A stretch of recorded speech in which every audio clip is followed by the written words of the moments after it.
I'll tell you what, man. The NBC open to last night's Oklahoma City-Houston game. First of all, of course, that is the famous 1990s NBC Open to NBA basketball. For those of you who don't know, the NBA opened up last night. I should have started with that. The defending champion Oklahoma City Thunder opened up with a double overtime win over Houston. Kevin Durant at the end of the first overtime pulled a Chris Webber, but they didn't call it. He called a timeout that they didn't have with 1 second left in a tied game at the end of the first overtime, and they did not call the tech. They claimed they didn't see it. It was Chris Webber, number 2. Kevin Durant in his first game, he plays in Houston now, for those that are wondering, called a timeout they didn't have. The game should have ended right there, assuming that the Thunder would have knocked down the free throw. Who knows? Maybe they would not have. Shea Gilgeous-Alexander, SGA, knocked down a pair of free throws late for a 125-124 double overtime win over the Rockets. In the late game, the Warriors, led by Jimmy Butler and Steph Curry, beat the Lakers without LeBron last night in the opener, 119-109. It was a doubleheader on NBC. NBC's got the NBA back, so they took a weeknight, a Tuesday night in October, and took their primetime programming, whatever it is. I don't watch whatever is on Tuesday nights on NBC, off the air to run not only a double header that started at 7:30 Eastern, a 1-hour pregame show. But I got to tell you, the pre-produced open heading into Oklahoma City, Houston last night, and you heard the very beginning of it, but you heard the end of it actually going into Mike Tirico, Reggie Miller, and Jamal Crawford is actually part of that group on the call last night. But the build up to that with the 90s stars and the current stars not knowing anything about 90s NBA basketball was so well done. I'm going to play it for you. Max is convinced that even though it's roughly 3 minutes, it'll work on radio. I'm not so sure, but I want to hear it again. I did make it a little shorter. We're going to play. What'd you say? I did cut it down to about 2 minutes before Tirico hops in. All right, so we'll cut it down to 2 minutes. We'll play it for you in a few minutes. But I look, I'm not going to lie to you. I barely knew the NBA was opening up last night, and I'm an NBA fan. And the Wizards open up their season tonight. I can't remember. I mean, it's probably not true because it was probably the same way last year and maybe the year before. I cannot remember a less thought of, less acknowledged, less, even recognition of a Wizards season opener in my lifetime. You are listening to someone who is, I think, the last of a dwindling breed, a dying breed. I'm a Wizards fan. I'm a lifelong Wizards Bullets fan. After the Skins and after Maryland basketball, the Bullets and Wizards have always been right there. Now it's been hard. It's been hard for much of my adult lifetime to be a fan, but God, I enjoyed watching the John Wall, Bradley Beal, Trevor Ariza teams. He was only on a few of those teams. I loved it. I mean, I didn't miss a game. Didn't miss one. I mean, I remember being away. I forget where we were, but watching a regular season game against the Clippers on my phone at 11:30 at night. I mean, I didn't even. Here's an email. I actually wrote this one down because I had internet issues earlier and I wanted to make sure I had it. It came from Andy. Kevin, why no Wizards talk this week? They're beginning their season on Wednesday night. Andy, we are going to talk about the Wizards today. Chase Hughes is going to join us at 12 o'clock. Chase covers the team for Monumental. Chase is one of those guys that does a phenomenal job covering the team. Always love having Chase on. But to be perfectly frank with you, this is so far down the list right now. I have bought into and I am in favor of what they are doing. Tearing it down, building it up with 97 draft choices and drafting, 3-4 guys a year, acquiring other guys that are super young, and let's figure it out. And hopefully we land on a big time star, and by the year 2030, maybe they are with the, opening of a new football stadium, maybe they are a contender. This is the way to do it. There's no guarantee it'll work, but this is definitely the way to do it. But in the interim, and they feel it, the Wizards have dropped, if they weren't there already, to the least relevant team in town. It's not even close, is it? Obviously, the football team will always be number one, no matter what, any post-poll shows. Okay, those of us that do what we do every day, long-form talk, interacting with, a large, group of people relative to some other formats, blogs, whatever, we understand that if you don't talk about the football team primarily, you can hear the radio clicking from people that are, I'll go to somewhere else. Talk about the NFL, talk about our football team. Sorry, anything else unless it's, playoff time. Playoffs for the Wizards? No. But that's actually a question here. We're going to kick the show off with this. Change in direction, Max, from what we were going to talk about. We will talk plenty of football today. But I actually want to know if you guys agree with me. Are the Wizards by far and away the least relevant of the four major sports teams? Are they at the bottom right now? They knew they would be here. Look, they were probably here even before they got here. They're just a little bit lower. It's actually, let me back up. Two-part question, 301-230-0980, 301-230-0980. A, did you know that the Wizards were opening up their season tonight? Be honest. Did you know that they were opening up their season tonight at Milwaukee, 8 o'clock, Monumental Sports? The call on the radio will be excellent as well.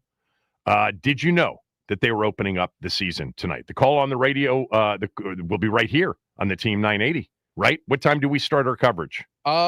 I believe it would be 6:45. Let me take a look. The game's at 8. Is there an hour and 15-minute pregame show? Then it'll be 7:30. Okay, 7:30. Excuse me for sniffling.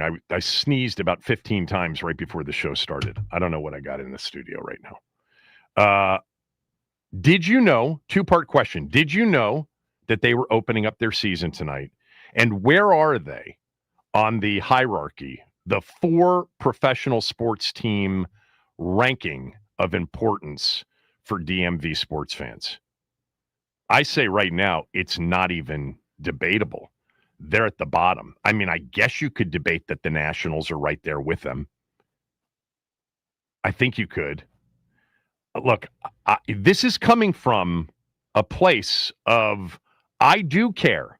And I will. Last year, I acknowledged it was the first year that I did not go to a game in my lifetime since I was, a young kid. Usually, typically, and I don't go as a media member. I've gone as a media member, but usually I'll go to 2 or 3 games a year minimum, even when they're bad. And last year I didn't. Last year was the first year that I didn't tune in to a lot of games, even for a little bit. But I still, I want to be clear, I am totally on board with the pain that we're going through to get to something hopefully much better.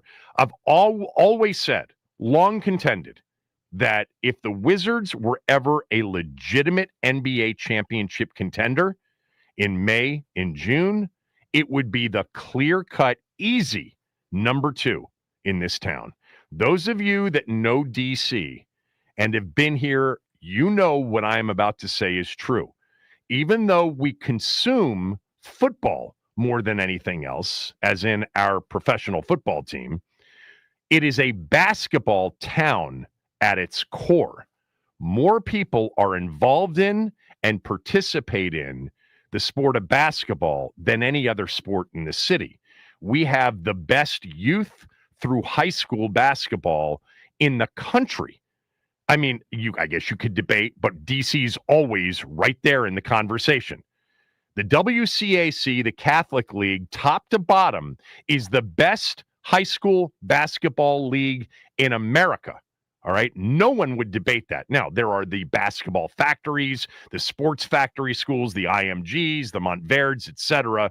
But in terms of a conference top to bottom, all right, no league in the country can match the WCAC, the Washington Catholic Association Conference. All right. It has always been the best. There are more NBA players from Prince George's County than any other county in America. It's in the water. Did a documentary on it. We are a basketball town at our core in terms of what people actually are involved in. You know, there are other sports at the youth level, high school level that this area is top notch in. You know, lacrosse is one of them. You know, I know that that's not a total DMV thing. It is much more of a suburban thing. It is, in many cases, more of a private school thing. But the best basketball in this city is played in the private schools, too. That breaks my heart. I grew up in a public school setting, played high school basketball, and back when I played high school basketball, not every single kid with a lot of talent jumped to a private school. A lot did, but not everybody. But now everybody, because of AAU, because of all of the, opportunities to see players year round. If you've got talent, more likely than not, you're not playing at your local public school. With that said, let me digress. The number one player in the 2027 class, he just reclassed to 2026, and he's a top 5 prospect, is the kid that goes to Blake in Montgomery County. He started at DeMatha and then went to Blake. I don't know. I'm blanking on his name. It's Blake. I'll get the name again. The kid that's at Blake in Montgomery County people are projecting him as a possible number 1 overall NBA pick by the year 2028 or 2029. Sooner, 2028. And he plays in public school. But for the most part, the public schools lose all of their talent to the private schools. Lacrosse is we're a powerhouse market for lacrosse and basketball. Those would be the two sports. I was actually informed this morning, not that I didn't know this, but I had to do this breakfast thing, where I, did a Q&A with people, and somebody brought up the fact that this is an excellent crew town. I knew Georgetown was good at crew. I know Gonzaga and some of the local high schools are good at crew. Can't really talk about crew on a radio show, all due respect, no offense. But anyway, basketball-wise, I've always felt that if the Wizards ever, and they haven't since 1979, if they ever got to the point, I mean, that is 46 years, if you're counting, nearly a half century. But if they ever had a legitimate championship contending team, this would be the clear-cut number 2, and people would go wild over it. That's why I got excited about some of the teams, some of the Randy Whitman teams, some of the Scott Brooks teams, with John and Beal and Gortat and Nene and Trevor and Pierce. And I love those teams. I actually thought those were good teams. I knew that they weren't championship caliber teams, but I knew that they could go to the playoffs every year and win a series, and hopefully 2 at some point, which never happened. They got close. If they had been in an Eastern Conference Finals against Cleveland or against Miami, it would have been a really big deal, I think. But now, as they're going through this tear it all down, build it all up, the process, it's irrelevant. I understand, and they understood the risk in doing it this way, but I am on board with them doing it this way. But 2-part question. Did you know, honestly, that they were opening up their season tonight? And where do the Wizards rank among the 4 sports teams in town? I will tell you, for me, even now, after the Skins, after Terps, Hoops, the Wizards are 3 for me. And then Maryland football would be 4. But I will pay attention. I'm looking forward to watching Trey Johnson.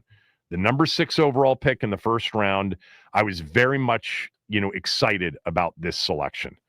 I think he's got a chance to be one of those guys. He's 6'5". He can shoot it. He can score. I'm excited about watching his development. I'm excited about watching the continued development of guys like Koulibaly and Carrington. Kaishan George, for sure. He was my favorite player when I watched last year in terms of his overall kind of upside. Alex Sarr, obviously the number 2 pick in the draft. We've got a 7-foot, defensive shot blocking. I think he's got a good stroke. We'll see if it holds up. But there's a lot of young players. Cam Whitmore's back in town. This is a local kid who ended up at Villanova and played, after he was drafted in the first round by Houston for the Rockets the last couple of years. We'll talk to Chase more about the team in general, but I'm excited to watch it. I don't know how long it can keep my attention this year, especially during football season. The answer is not much. But 2-part question. Did you know they were opening up their season tonight? And where do they fall on the rankings of the 4 major professional sports teams in town? I would say Skins. At this point, honestly, the Caps, Nats, Wizards. That's my order. And there's a big delta, large difference between 1 and then 2, 3, and 4 in terms of just mass appeal. Mass appeal. Phone lines are open. I do want to play, though, the open to last night. Because in watching last night, I kept thinking, God, it would be so great if our team was a part of something like this on opening night. So great if they were a part of what happens in May and June. It's exciting. I've been on here many times, many years, pitching to those of you that don't like the NBA. If you're a sports fan and you don't like the NBA playoffs, I question how big of a sports fan you are, because it's about as compelling and dramatic a product as we have in sports. The NBA playoffs are nothing like the NBA regular season. I would say that about the NHL. The NHL's playoffs are super exciting, and I'm not even a hockey guy. The baseball playoffs the same way. But in terms of the way the sport is played, it's night and day. It's completely different. All right, so phone lines are open for that 2-part question. Honestly, did you know that the Wizards were opening up their season tonight? And then B, where do the Wizards fall on the hierarchy, on the 4-team ranking of our 4 major professional sports? I'm going to take you out into this first break with what was, I think, an unbelievably produced, very exciting, moving, nostalgic look back. You're going to, where did you pick it up, Max? You didn't tell me how you cut this. Oh, I just picked it. Somebody literally posted the entire open on YouTube. So I was able to get the whole thing. You have all the young players of today talking about the 90s, and then you get into the older players, right? Okay. That's it. We'll take you to break with this. We'll see how it works on radio, but it was so well done. And to hear the John Tesh Round Ball Rock theme back was cool. Now, I'll tell you, the 80s theme on CBS was pretty good too.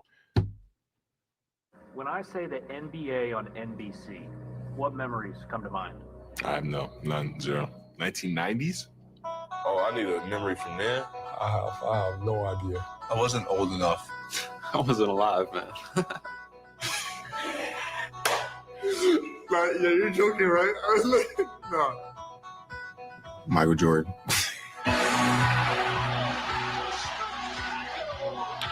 You really want to know that, right? The era that I played, you got a picture painted of authenticity, just genuine love for the game. Yeah.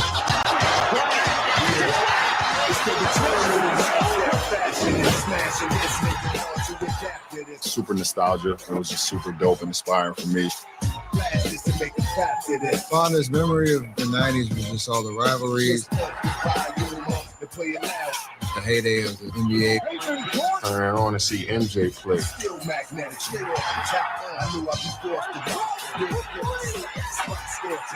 Magic Johnson, Reggie, Patrick Ewing. You can feel the contention. You can feel the competitiveness on the basketball court. While popular demand and battle crowd, you know how I went down with it. People always ask me, which era do I prefer? That's for you to decide.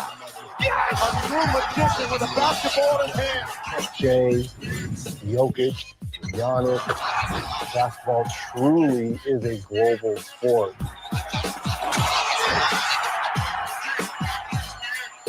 The game we all love. Oh yeah, it's back. Cue up the music.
Yeah, good stuff last night. That's for sure. Lot of fun watching those games last night. I mean, I guess opening night is good. After that, who knows? Tell you what, Jimmy Butler played a lot better last night than he did in the playoffs for the Warriors. That's for sure. The other thing I would just mention is Kevin Durant looked old and slow to me in that game. Also completely unsure of himself. I've already mentioned that he called the Chris Webber timeout with no timeouts left at the end of the first overtime. And he did not get dinged for it. He should have. It should have cost them the game right then and there. But, he is, at this point, 37 years old. And Oklahoma City is the youngest championship team we've seen in forever. All right. We're actually talking a little NBA to open up the show. There's some risk in doing that, but I'm going to do it anyway because I'm asking a two-part question. Number one, be honest. Did you know that the Wizards opened up tonight against the Bucks? And just so you know how clueless I am or how poorly it's communicated to me, that could be another way to go with it. The Wizards are not on our air tonight. They are on our sister station, 106.7 The Fan. And Nick Ashew, my guy Nick Ashew, is hosting a season preview show at 6:45 on 106.7 The Fan. So tune in for that. Tip-off is at 8. Now, we will have some Wizards games when there's a conflict, I would guess, with what, Max? With Caps games usually on 106.7 The Fan? Yeah, Caps, I believe, would get the 106.7 time. I want to be clear about this. I am all in favor of what the Wizards are doing. No guarantee it'll work out, but this is the only way, I think, to give it's the best overall opportunity for a team like the Wizards, who don't draw superstar players to their franchise for a number of reasons. This is the way that they may ultimately hit on a star or three and end up being a contender at some point. By, tearing it down to its studs and then building it back up with the taking chances on young players in the draft. And they've got, they literally have like 30 some picks between now and 2030 over the next 5 years. It's some absurd number. There is a top 5, worst record. What we need them to finish with this year, or they'll lose their number 1 pick. They'll lose their first round pick. So 2-part question. In all honesty, did you know they were playing tonight? I did. I did know they were playing. And I scheduled Chase Hughes to come on and help us preview the team at 12 o'clock. And he is scheduled and he will be on with us and we'll preview the Wizards season. Number 2 is, where do the Wizards rank among the 4 professional sports teams, major professional sports teams in town? I think it's at the bottom, and I think it's the lowest they've ever been because of what they're going through, and they're going to stink. They're over-under for wins this year, 20.5. Okay, so it's not going to be a pleasant watch. You're watching now. If you're watching, you're watching to see, did they get any of these guys right? How are they developing? Do we have a true transcendent kind of superstar? Have they drafted that player? Because you pretty much need one to win a title. You got to go back to 2004 to find a team, the 2004 Pistons, where you didn't have a debatable top 5 player in the league on your roster for every championship team. Last year was SGA. All right, let's start with Andrew and Sterling. Andrew, A, did you know that they were opening their season tonight? And B, where do they rank among the 4 professional sports teams? I did not know they were opening their season tonight. I knew that the NBA opened last night, but I also have 2 twins at home under a month, so I don't even know what day it is. That's fair. But as far as top 4 teams in town, Skins by a mile. But then, the Wizards are 4th. They were 2nd to me, but where they're at is definitely 4. I'd put the Caps 2 and Nats 3. Yeah, for me, they're of the 4 pro teams, they're number 2, and I can't ever see for the rest of my life the Wizards not being number 2 for me. But I want them to be number 2 for everybody else at some point. Thanks, Andrew, and good luck with those twins. Earl, go ahead. How you doing, Kevin? Thank you for taking my call this beautiful day. Thank you very much. Yes, I did know the Wizards would be playing tonight. I definitely knew that, believe it or not. I did. Been a Wizards fan all my life. I knew that. they're way out the bottom for me, brother, because I got the burgundy and gold Skins 1, Caps 2, Maryland men's basketball 3, Maryland women's basketball 4 now that I got season tickets. Right. And then it's Maryland football. Then it's the Wizards. I'm sorry. This is how it is. And yeah, I mean, you're ranking now you're getting into all the college teams. I just want to find out where they are among the pro sports teams, but you know where I am. I mean, I am Skins Maryland basketball 1A. However, I think probably I'm a bigger Maryland basketball fan than I am even a Skins fan. But those two have are clear-cut number ones. Then it's the Wizards for me, Maryland football, and then everything else. I'm a Nats fan. I've been very honest over the years. I've just never really gotten into hockey or the Caps in a passionate way. Love the playoffs. Love to see them in the playoff games. But the Wizards. There is no doubt that right now for the majority, I think in the DMV, they are dead last and probably the deadest last place position they've been in a long, long time. Thanks, Earl. Appreciate it. It's so funny. I can't even look at the Wizards even if I wanted to because YouTube dropped Monumental. Yeah, I know. We got that whole issue going on too. I want to watch the Wizards, Yeah. Yeah. Thanks, Earl. Thanks again, brother. Appreciate it. Let's go to Ross. Ross in Tampa. Go ahead, Ross. It was good in the hood, Kevin. How you doing, man? I'm good, Ross.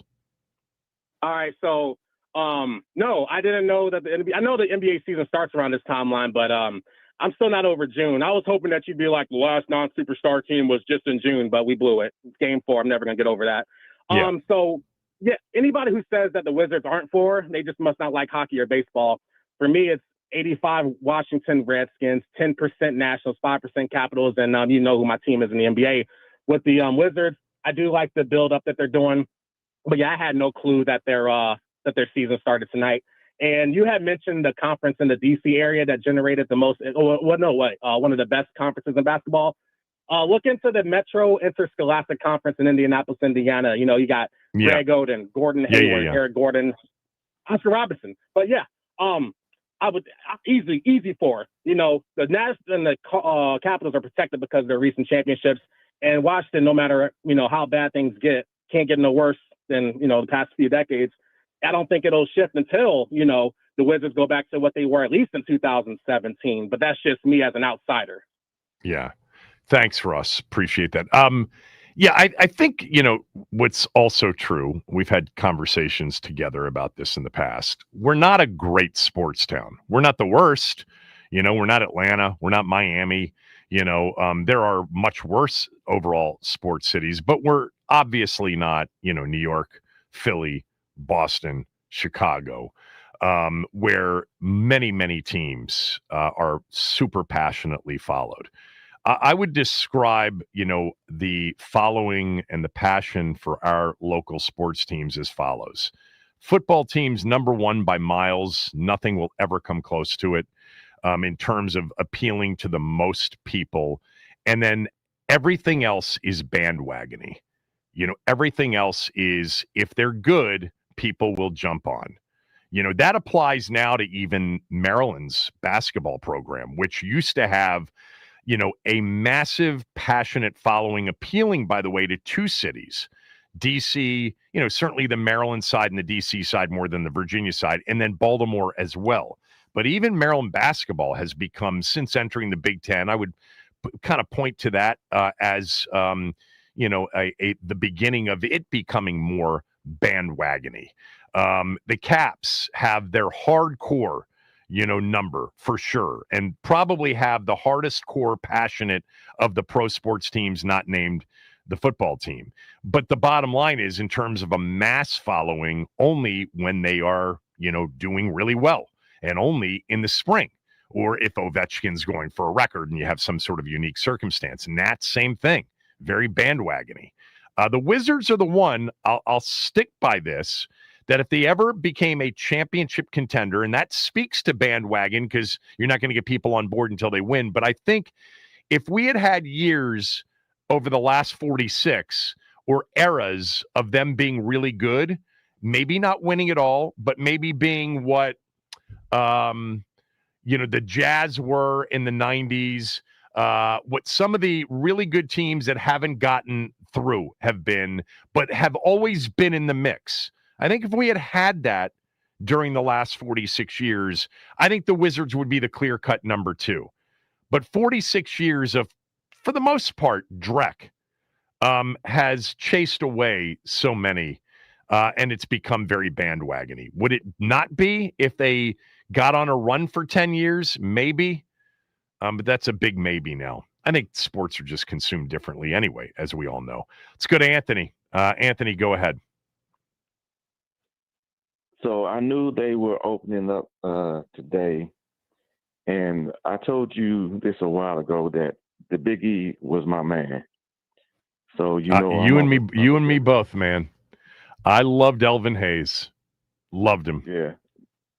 He I've tried to get him on the show, by the way, just so you know, Anthony. I think I've mentioned this to you before.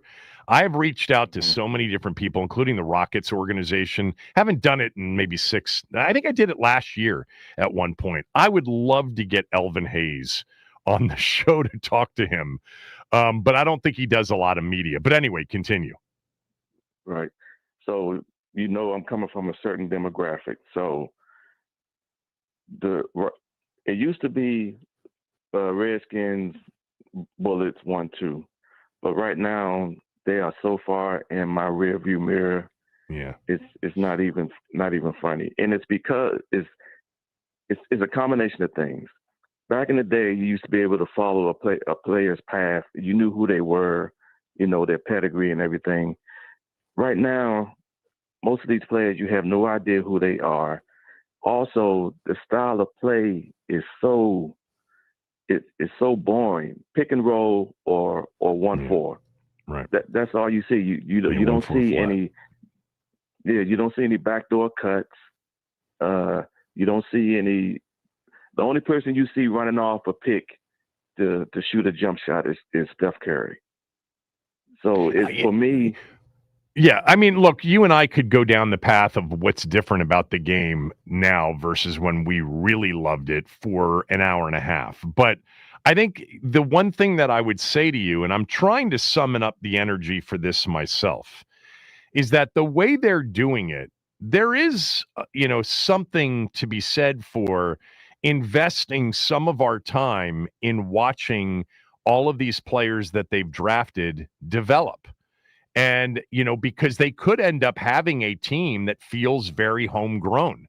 What if, 5 years from now, Bub Carrington and Alex Sarr and Trey Johnson and whoever they draft next year are legitimate great players. 5 years from now, there's no way they'll have all of them understood. But let's just say 3 years from now, investing and watching them develop and grow into that, I think a lot of people don't mind that process. It's a big investment, but it's different than not knowing who they are, because we could know these players more than we've ever known players if we spend the time to watch them develop.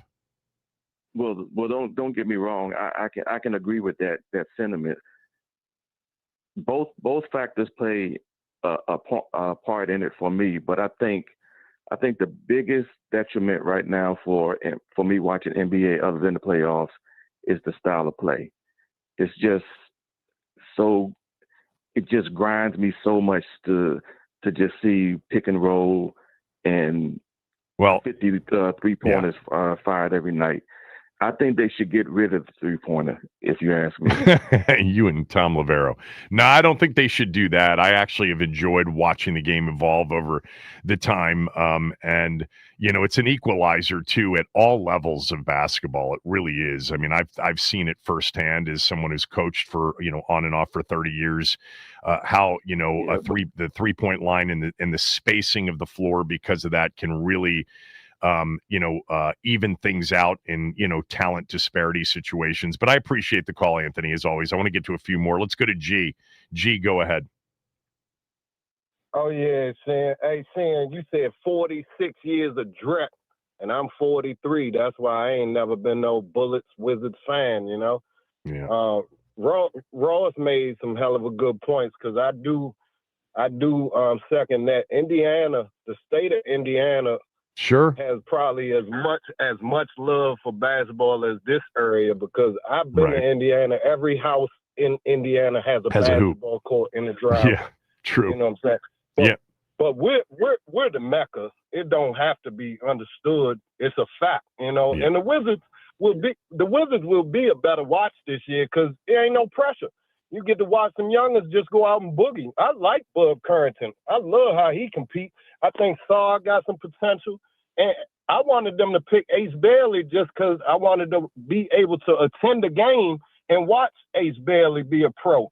I've never been a Wizards fan. I was born in the era of Michael Jordan. That's why I'm still a Bulls fan. But I think Trey Johnson. See, it's so awful to hear that, because I know what a basketball person you are, and I'm not knocking you for it. It happened with everybody. The opposing teams drew more of its fans to the Capitol Center and then to MCI Center, Cap One, etc., than the hometown team did for many years. I mean, they marketed the other teams more than they marketed their own team for a long period of time. And you just, I'm older than you, so I remember the Bullets of the 70s. I grew up with those teams, and it was a big deal. You know, they won a title. They played in back-to-back championships. And you know, even during the 80s, G, it was like, all right, Jeff Rulin, Rick Mahorn, Gus Williams, Dan Roundfield. It's like, you know, we're going to be in it. Maybe we got a shot, but it just, you know, it never got any better, and we became kind of the Clippers of the East Coast. But the Clippers have been a much better organization than even ours over the years. No, but there's been exciting times too, and it is better here when the Wizards are excitable to watch. That's the thing for me. It was never excitable for me to watch Michael Adams and Tom Gugliotta, Don McClain suit up. It wasn't fun for me. I'm a student of the game too, so I watched all them old games with Elvin Hayes, Earl Monroe. That's Baltimore. Monroe and those guys, those are Baltimore. I don't remember. I'm not old enough to remember the Baltimore Bullets. I remember just when they moved here. But I'm just putting that in terms of how my father made me a student of the game, and I understand your love for the Bullets organization. So I know how great it was, but it wasn't great for me, and it's still, as a basketball dude, is not ranking higher than the Redskins, because the Redskins gave me my birth of love for sports, because I was born in 1982. So it's always going to be the Redskins one. And I'm with Ross on this one too, because the Wizards is going to rank higher than the Capitals in that for me also, because I'm not a hockey and baseball guy. Right. So, no, man, I would rank Georgetown Hoyas and Maryland Terps basketball over all them other sports with the Redskins at top, Sheehan. And I had no idea that the NBA was tipping off yesterday. I had no idea. We're not an NBA town. That's the bottom line. We just aren't. It bums me out, because honestly, it would be freaking awesome in May and June if we were in best of sevens in like the final four teams, you know, because the NBA has become a big deal that time of year. And just remember, it's few and far between, but when Gilbert was hibachi and when John Wall was really on his beam, that was fun to watch. And the Verizon Center was super packed with Washington Wizards fans. It wasn't overpowered with the opposite team. No, I mean, some of those playoff games, you know, thanks for the call, G. The playoff game in which they clinched against Chicago, I'm talking about the Gill team. I'm talking about the Gill, Karan, and that was actually Larry Hughes. That was Larry Hughes on that team. But that team, when they won Game 5 with Gilbert's buzzer beater in Chicago, and then came home and closed it out, I was there that night, and the place was unbelievable. And it spilled out into the streets. It was a massive celebration. That now they got swept by the Heat in the next round.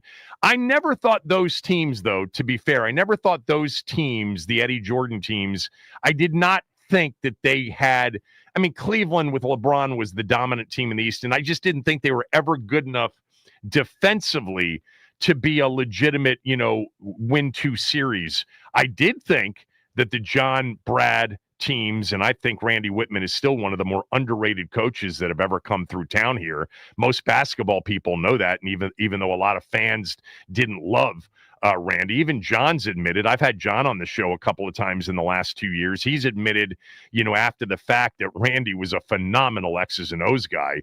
But some of those teams I thought had a better opportunity, and they did. They won multiple series, 2 playoff series in back-to-back years in their first 2, when they beat Chicago.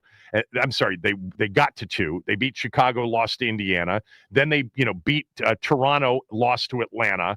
And then the real opportunity was that Game 7 against Boston in 2017. That was a hell of a series to get to the Eastern Conference Finals. The closest they've been in the last 46 years was that Game 7. It's the only Game 7 they've played in the last 46 years. Even all of the playoff series they have, none of them except for the series in 2017 went to a Game 7. All right, Robert, Brendan, Ralphie, Quentin, stay there. We'll finish it up with you guys on the other side. A, did you know the Wizards were opening tonight? Be honest. B, where do they rank among the 4 pro sports teams in town in terms of interest level? Kevin Sheehan Show, the Team 980, theteam980.com. Don't forget, we stream on YouTube. Check us out on the Team 980 YouTube channel. Hit the subscribe button. Hit the like button when you get there.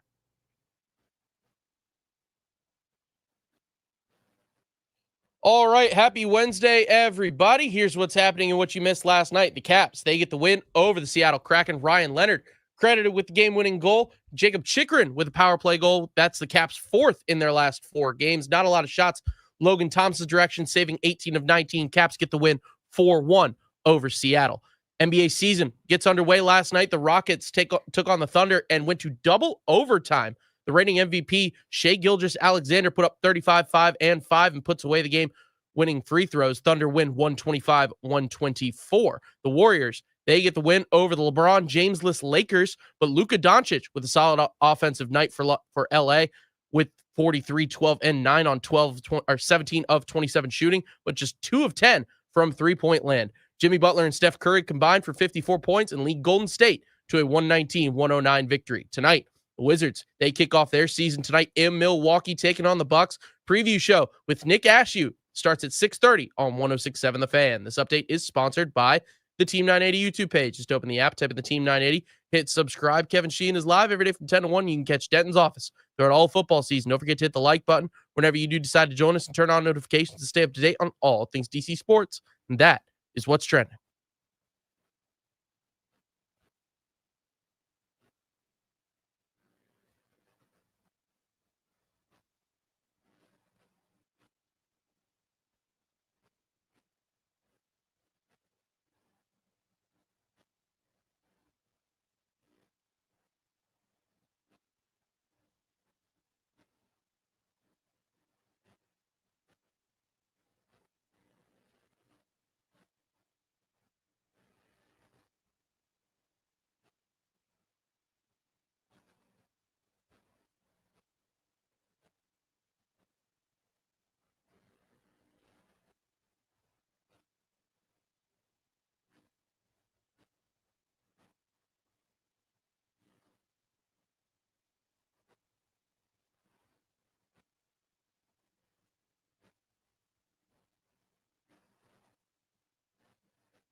All right, let's get to the calls quickly. The question, two-part. Did you know the Wizards were opening tonight? 2, where do they rank among the 4 professional sports teams in town right now?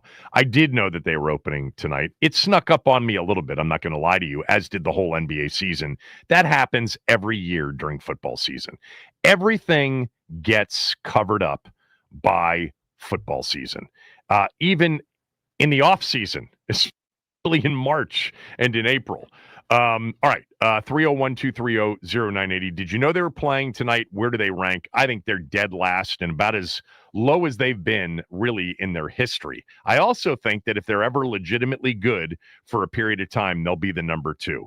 Brendan in College Park, thanks for holding. Go ahead. Hey, what's up, Kevin? Thanks for taking my call. Yeah, I really agree with your thesis that if they got good, people would care. Yeah, they're dead last for me. I had no idea they were starting tonight, and they're only last because they're so bad. I mean, my whole life, I'm 28, they've never had a competitive team. Heck, John Wall has been the best player, Gilbert Arenas, and we all know that they're not legitimate top 10 players. So it's tough being from our town because we've lost, obviously, the Redskins name. We lost our baseball team however many years ago and got them back with the Nats. We lost the Bullets name. And even Maryland left the ACC, so it's just crippling. Plus, we're a transient town by nature. Yeah, it's just unbelievable, like how crippling it is.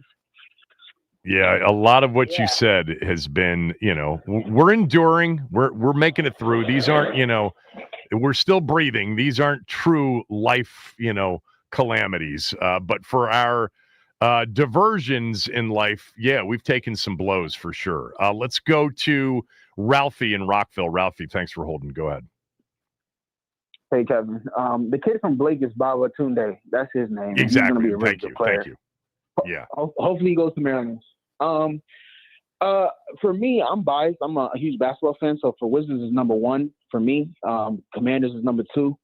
The only reason why I say number 1 is because I feel like, it wasn't always like that when Bradley Beal was here and he was the guy. For me, it's number 1 because I feel like the front office is really doing a good job and they finally have a plan. So I'm really excited with all the young talent. And I did know they were opening up, of course. And then also, I think, what was the second part of the question again, Kevin? Now, where do they rank among the 4 pro sports teams in town? Oh, yeah. Well, they rank they're high for you. But, legitimately in terms of mass appeal, well, there's only one mass appeal team in town. But where do the others rank after Washington's football franchise? Oh, so Wizards is number 1, Commanders is number 2, 3 would be Maryland basketball, and I don't really have a 4th. So that's what. Yeah, I mean that's your personal one. I'm kind of trying to gauge where it is for most people. I think right now it would be Skins, followed by Caps, followed by Nats, Wizards. Look, the other 3 are bandwagony. If we include the college teams, Maryland basketball is always going to have a very large and very passionate following. We all know that. But even Maryland basketball has become a bit sort of jump on the bandwagon when they're really good and not, the same when they're not. Thanks, Ralphie. Let's go to – You were right about that. I got to get a couple of in here real quickly because people have been on hold. Quentin, go ahead. Thanks. Yes, good morning. I am a long-time listener, first-time caller, big fan of your show. So thanks. Thanks, Quentin. Of course, I knew that the season was starting tonight. I'm a big Wizards fan. In fact, I listen to podcasts at least 2 or 3 times a week and read about them. Good for you. So I knew. Yeah. I know we're rebuilding. But as far as your second question, I think they're actually ranked 3rd because I don't think people are watching the Nats. I mean, outside our the World Series run, They've been bad. To the stadium. Yeah, they're really bad. But I think people are more into the Wizards than the Nats because I'm not even sure we're going to keep a team here actually because people don't really seem to care about baseball here. Oh, we're going to keep a team. Yeah, the baseball team's not going anywhere. But thanks for the call. I mean, after the effort to get them back, and look, they had an 8-year run in which they were in the postseason 5 times, and it was, by the way, during those years, the clear-cut number 2. And there is, there's a baseball following. Their performance post World Series in 2019 has been so abysmal, it has dropped in terms of importance. But again, I really think that there's one true mass appeal team in town. It's the way our sports city is built. And everybody else, it's kind of contingent on the team being good, where you get, real interest. All right, for those of you I didn't get to, I apologize. But we'll try it again sometime, maybe before the end of the show. We'll see. Up next, Tom Shad. He's new in town. We had him on the show when he got here. He's covering the Skins. He'll join us next.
Joining us right now is Tom Shad. Tom covers the team for the Washington Post. You can follow him on X, on Twitter, at Tom_Shad, SCHAD. He's been in town for a few months now. We had him on the show a few months ago before the season started. So I'm going to start with a question that I asked callers on the show yesterday. Is the season salvageable? And by salvageable, I mean make the playoffs, or at the very least, go to the final week of the season needing a win to get into the postseason. Sure. I mean, I think I'll view that question in a very logical kind of statistical way and say, yeah, it is salvageable. And I think, one of the interesting things about how the season has unfolded so far is that it's gone really contrary to what the expectation was. I think, everybody thought that this upcoming stretch was going to be a really difficult one, and it still is, but that the Commanders would be at a different spot, they would have a 5-2 record at this point, as opposed to being 3-4. That said, there's still, 10 games left. There's a long way to go. And we've seen so much parity across the league so far this year. So, maybe it's a little bit rose-colored glasses, but Sure. I mean, I think it is salvageable. I think you do have to get at least one win in this stretch, though, these next couple games. And if you don't, then I think you reach a point where, yeah, even though on paper the stats might say you have a 5% chance or whatever, I think it's basically a wrap. It's so I agree with you. We both watched a lot of NFL, and this league changes so quickly on a dime. It's so week to week. But I was thinking about it, Tom, from this perspective after the show yesterday. I was like, if I were in another market, doing an NFL segment, and we were doing, who's alive and who isn't, and Washington's name came up, I would say, of course they're alive. They've got Jaden Daniels, a quarterback. And that's the way I view it. Now, he's got to be healthy. He's got to play for them to do it. But we saw him strap the team to his back a year ago, and they won 12 regular season games. They're not going to win 12 this year, more likely than not. If I was trying to be as objective as I could be, like looking at it as an NFL segment from, Chicago. And I would say, yeah, of course. But I do feel the fan sentiment right now, which is the season's in peril. If the season did go south and it wasn't because Jaden missed a lot of games, what would the reason be?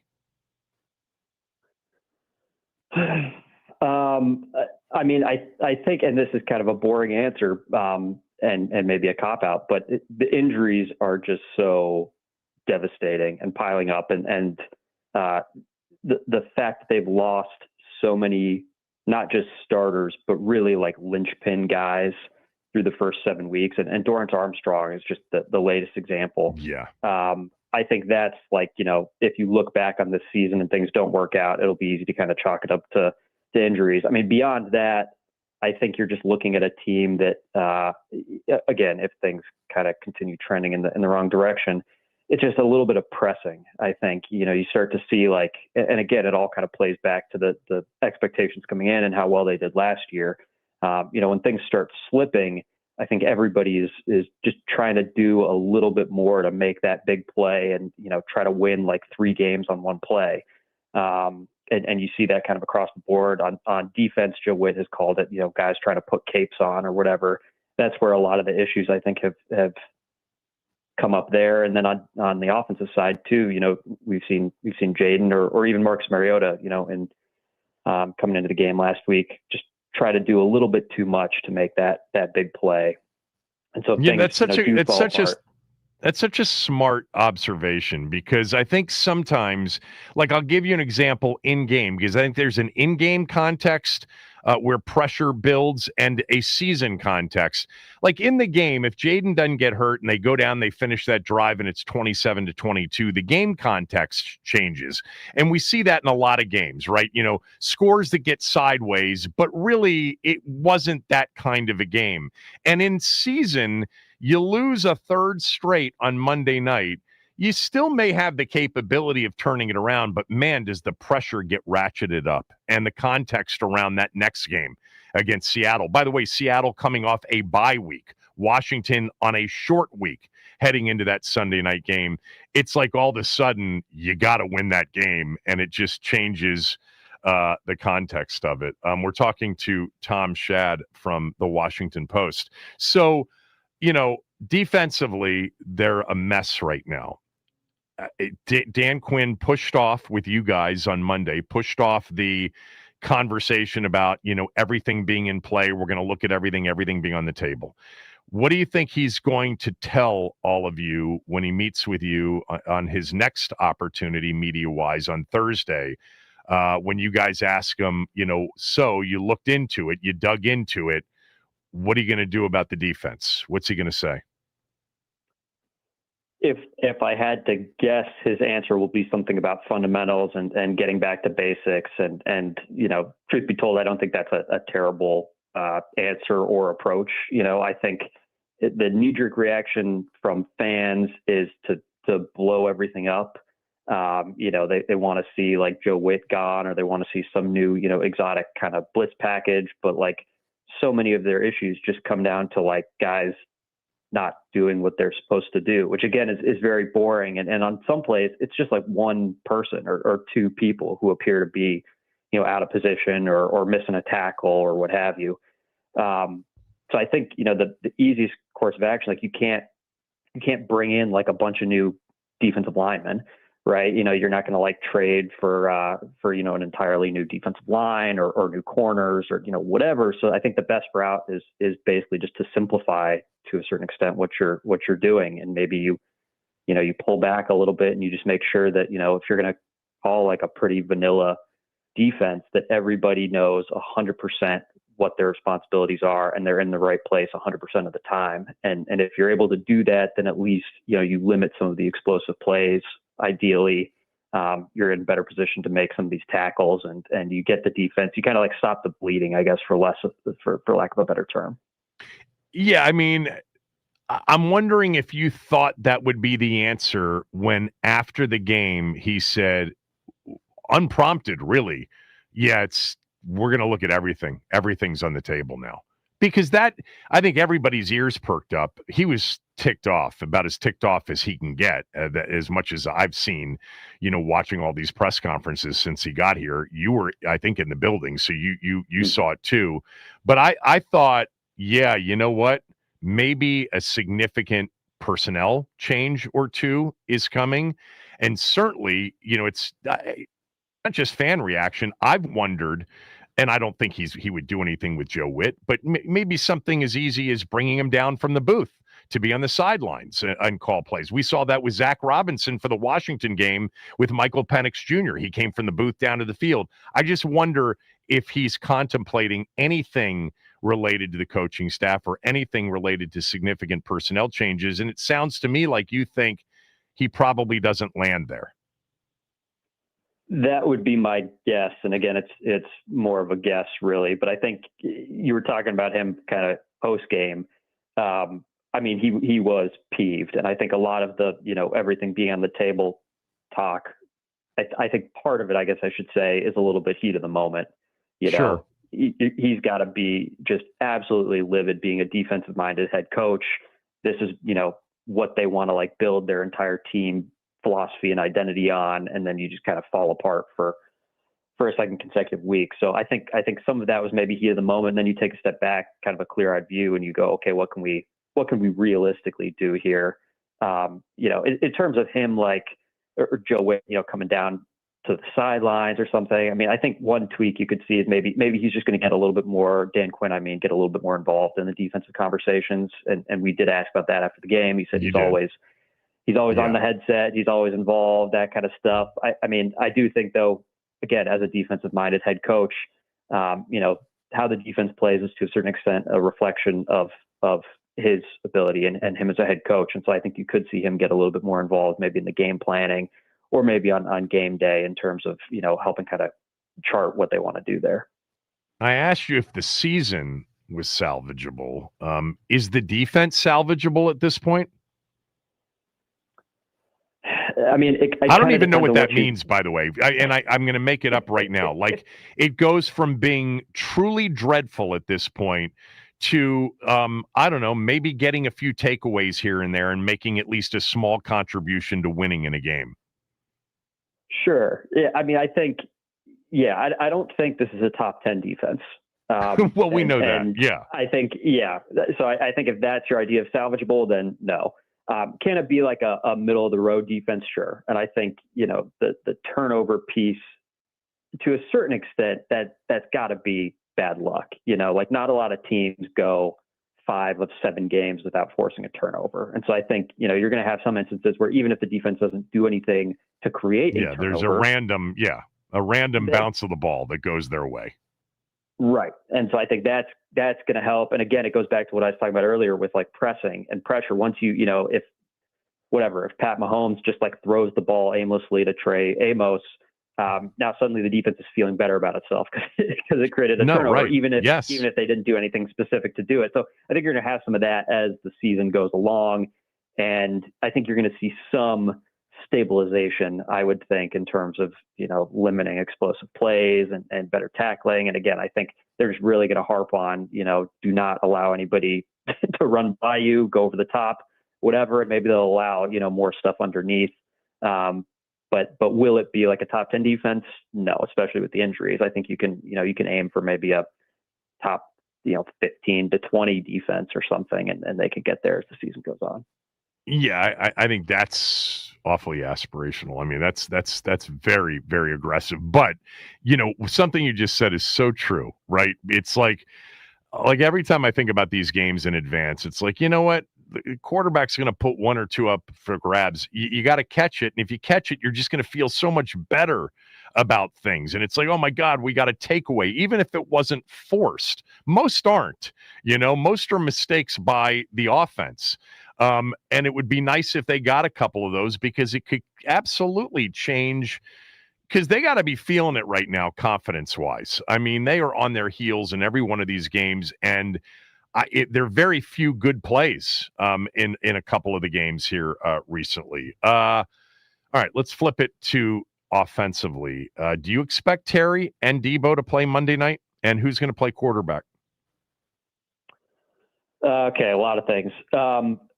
Terry, to me, is still TBD. I mean, I think the sense last week was that he was getting closer to playing, but given the fact that he hasn't been a full participant in practice yet, it's hard to say until we really get into Thursday or Friday. And my kind of default stance at this point is, let's wait and see until he's actually a participant at practice. So it would not surprise me if he plays, but I also would not expect him to play either. That's just me personally. Debo, I think there is a better expectation that he will be out there. It had been described at one point, I think, as a bruise, like a significant bruise on his heel. So, hopefully with a long period of rest here, that will have healed up some and he can be out there.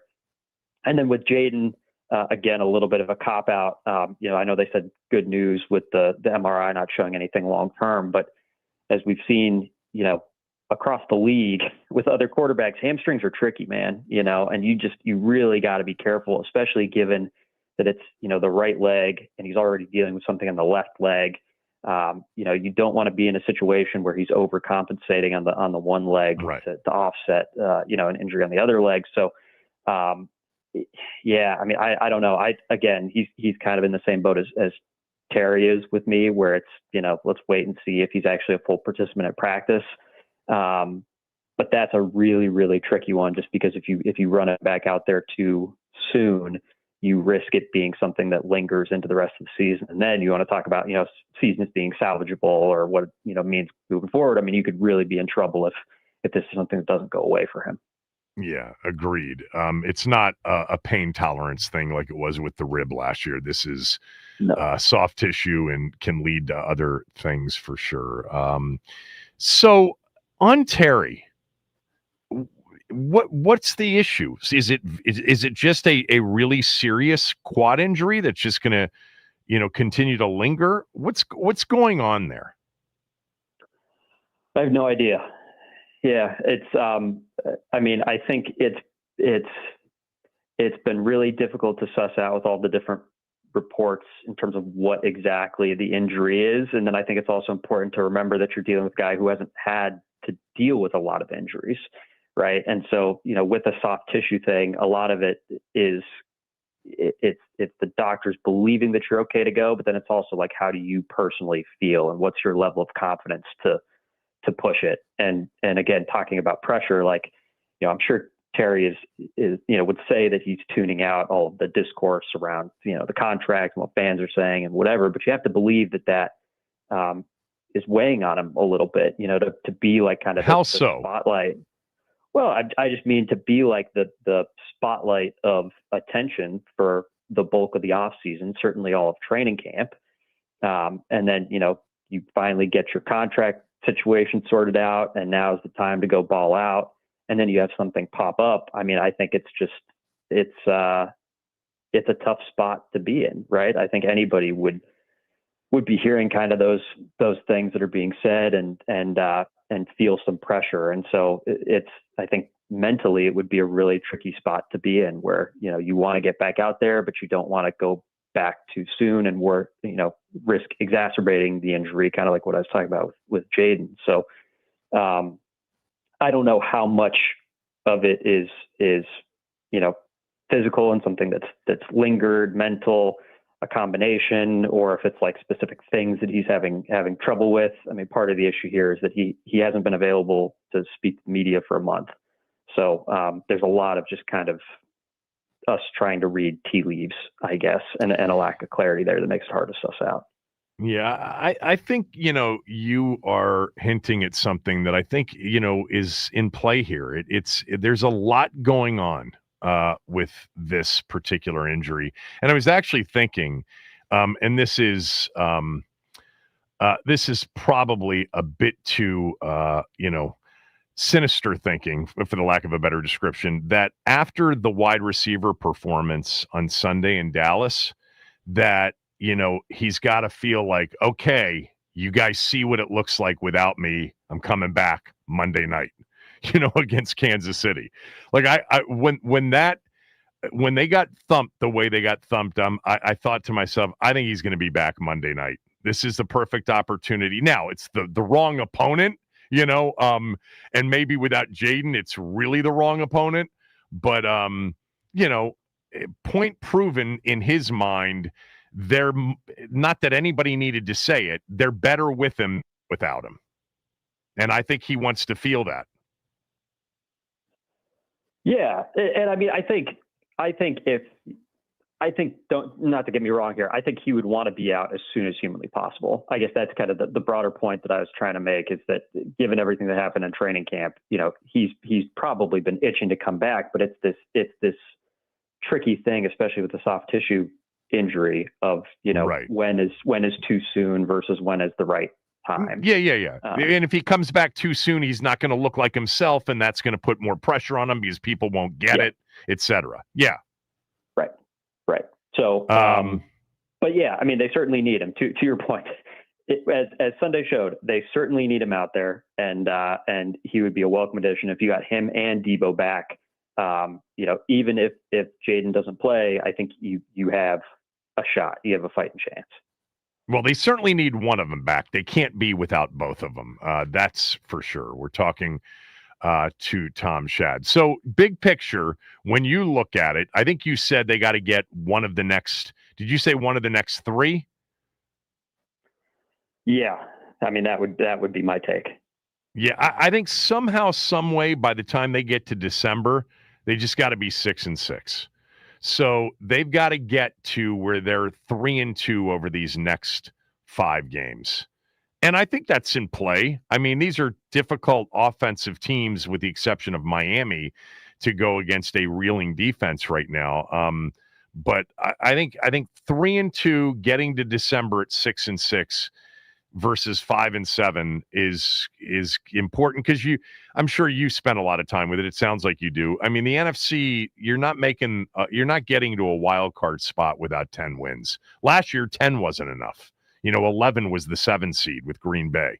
And so the division is where you got to kind of stay in the hunt. You agree? Yeah. No, totally. I think you just, and again, I view it in part, maybe I've just been doing too much reporting on momentum, but I view it in large part as a mental thing, right? If you're sitting at 5-7 going into December, I think you kind of realize, if you're in that locker room, that it's a long shot, right? As opposed to being 6-6 or 7-5 or whatever, where now you really have something to play for. And the other thing that I would just throw in there too is, I think, we're having this conversation totally in the, we're just talking about Washington, right? We're just thinking about Washington like in a vacuum. That's the important thing to think of too as the season goes along, is that like all of this unpredictable stuff that has happened injury-wise with Washington could happen to any of these other teams, of right? Course. Or these other teams can fall into a funk or whatever. And so that's no doubt the other piece, where like you look at the schedule now and you're like, oh gosh, they got this Denver game that's going to be really tough. Well, who knows, where Denver is going to be exactly. injury-wise or otherwise when you get to that game, right? So, still a long ways to go, but yeah, I mean, I'm with you on the 6-6. No, you view it the same way I do. I talk about it every year. Looking at an NFL schedule in the offseason is ridiculous. You have no idea what those teams will look like. It's not who you play, it's when you play them. And look, they benefited a little bit playing the Chargers as an example. When they played the Chargers, they were incredibly banged up. along the offensive line. And Dallas benefited from playing Washington Sunday with Washington having so many players on offense out. You're right. Yeah, you could get to Denver and Bo Nix could be out for the year and they could be on a 3-game losing skid. And, all of a sudden you're a 9-point favorite at home. It's just the way the NFL works. One last question for you. Do you expect any activity for this team at the trade deadline, seller or buyer?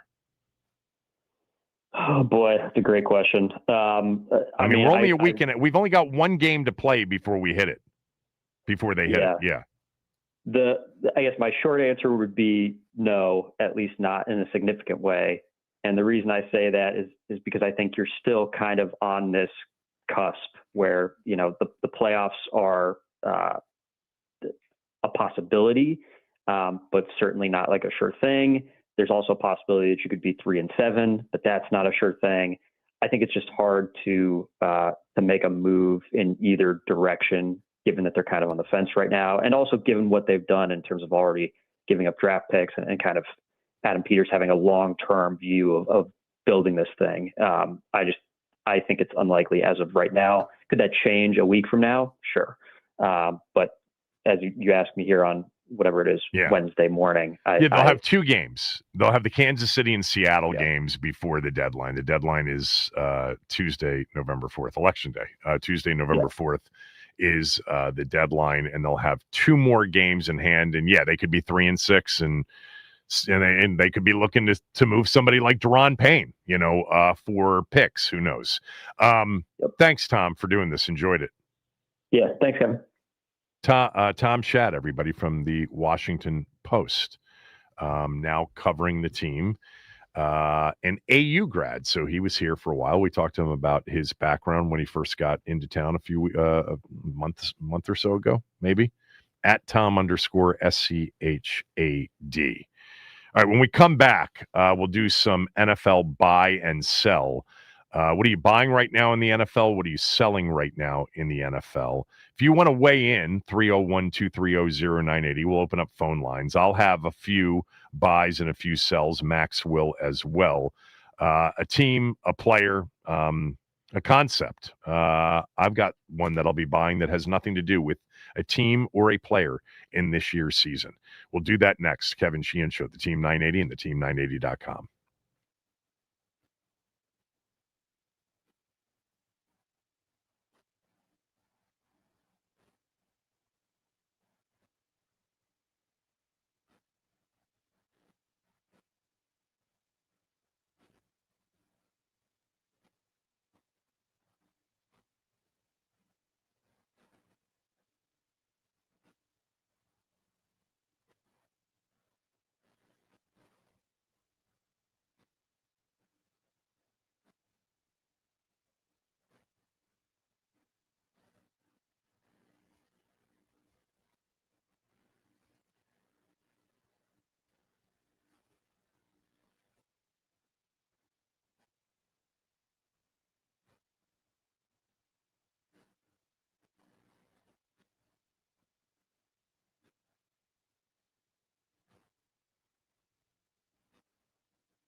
All right, if you want to buy something in the NFL, 301-230-0980, you can sell something as well. It can be a player, it can be a team. I'm going to kick it off with something that is neither. By the way, as always, our NFL conversation on this show is brought to you by Paramount Plus. You can't count on much, but you can always count on Sundays with the NFL on CBS and Paramount Plus. Watch your local NFL game live every Sunday all season long. Visit ParamountPlus.com/NFL to get started today. So, Mark Maskey reported on this. There were are league meetings going on in Manhattan, in New York. Troy Vincent, who's the NFL's executive vice president of football operations, has suggested to owners that the onside kick isn't working. They even tweaked the onside kick, allowing teams, once they've declared it, you have to declare it so there's no more surprise on onside kicks. Players could line up a yard closer to where the kick happened.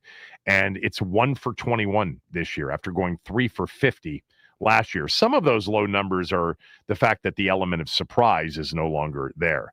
But Troy Vincent essentially said to owners at league meetings yesterday, it's time to consider the 4th and 15, 4th and 20 alternative. I am buying that this is the last year we will watch NFL games with onside kicks.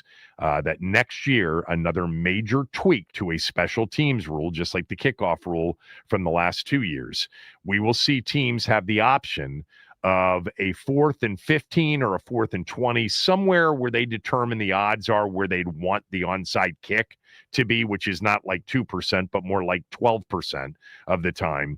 So whatever that equals in terms of a 4th down and long, we're going to see that play. It'll start at the 25-yard line. Let me back up. So a team decides after a score, we want to, go onsides kick, or we want to go with a play to retain possession of the football.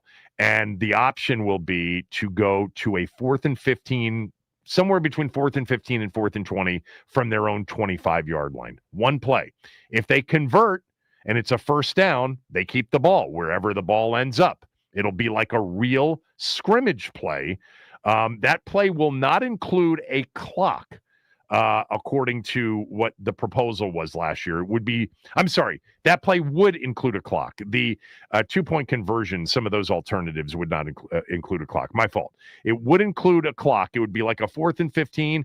If you get stopped, the team takes over wherever the ball is stopped. If it's an incompletion, it's at your 25-yard line. If it's a pass that gets stopped, short of the sticks, the defense takes over. The defensive team takes over, puts their offense on the field there. If you convert it, you continue to go wherever the ball lands. So it's just replacing the onside kick, a play that's treated as a 4th down. I don't know what the exact number will be. They'll figure it out. They want to get back to somewhere between a 10 to 13% rate on an onside kick. So whatever, 4th and whatever that equates to, conversion rates of, somewhere around 13% is what they will shoot for. It could be like a 4th and 17 when it is all said and done. But I feel just like I do with the tush push. This will be the last year of the tush push, and this will be the last year of an onside kick. You will be able to run an actual play that will increase the odds significantly from where they are today that you could potentially retain possession. Because here's the thing the NFL doesn't want. The NFL doesn't want a team down 10 with 2 minutes to go with no timeouts to essentially have no chance to win the game. And that's what it is right now. They could kick a field goal, they could score a touchdown, but the chances of recovering an onside kick are slim and none. And they want more than just slim and none. I think we'll see that implementation next year. I'm buying that. Max, what are you buying? So this is going to be a weird one because this team's already good, and we know that they're probably going to end up making the playoffs. I am buying the Indianapolis Colts to secure at least one playoff win with Daniel Jones as their starting quarterback. They have been legit. The way they run the ball is unreal. Jonathan Taylor is having an offensive player of the year caliber season. He could easily win the award. I need to look at the odds to see if there's any value there. I don't think there is, but I value nonetheless. I think Daniel Jones is going to lead the Colts to a playoff win, and maybe even the AFC title game this season. Right now, only the Chiefs and the Bills have better odds to win the AFC Championship. Crazy to me. And it should be that way, because first of all, there's not really a third team to focus in on after, the perception of the Bills. The Patriots have had, I saw Warren Sharp put this out, I think the easiest schedule to the start of an NFL season through 7 games in the history of the league tracking it. Yep. It's been, and the rest of the schedule is incredibly easy too. Yeah. Because they are benefiting from a great schedule. I'm not, Sabah, relax. I'm not knocking Drake May. Drake May's been phenomenal, and they've been able to take advantage of it. But it is the weakest schedule in the history of the league through the first 7 games. And when all is said and done this season, based on the way it's trending, it may be the weakest schedule ever played by an NFL team. But still, I think the perception is Buffalo is still a team that is better if they get to the postseason. But Indy's got the biggest point differential in the league. They're averaging the most points per game. That's not nuts at all. Look, right now, they're the favorite to be the 1 seed. Which is insane. It's crazy. The first game, if you say they're going to win at least one playoff game and they're the 1 seed, they're hosting the AFC Championship game. Wow. Will the roof be open, Kevin? That's another question. Not in January. Who knows, man? Jim Irsay, if the ghost of Jim Irsay says to somebody that the roof will be open, they will open the roof. But you mentioned the Patriots, which leads me to another buy.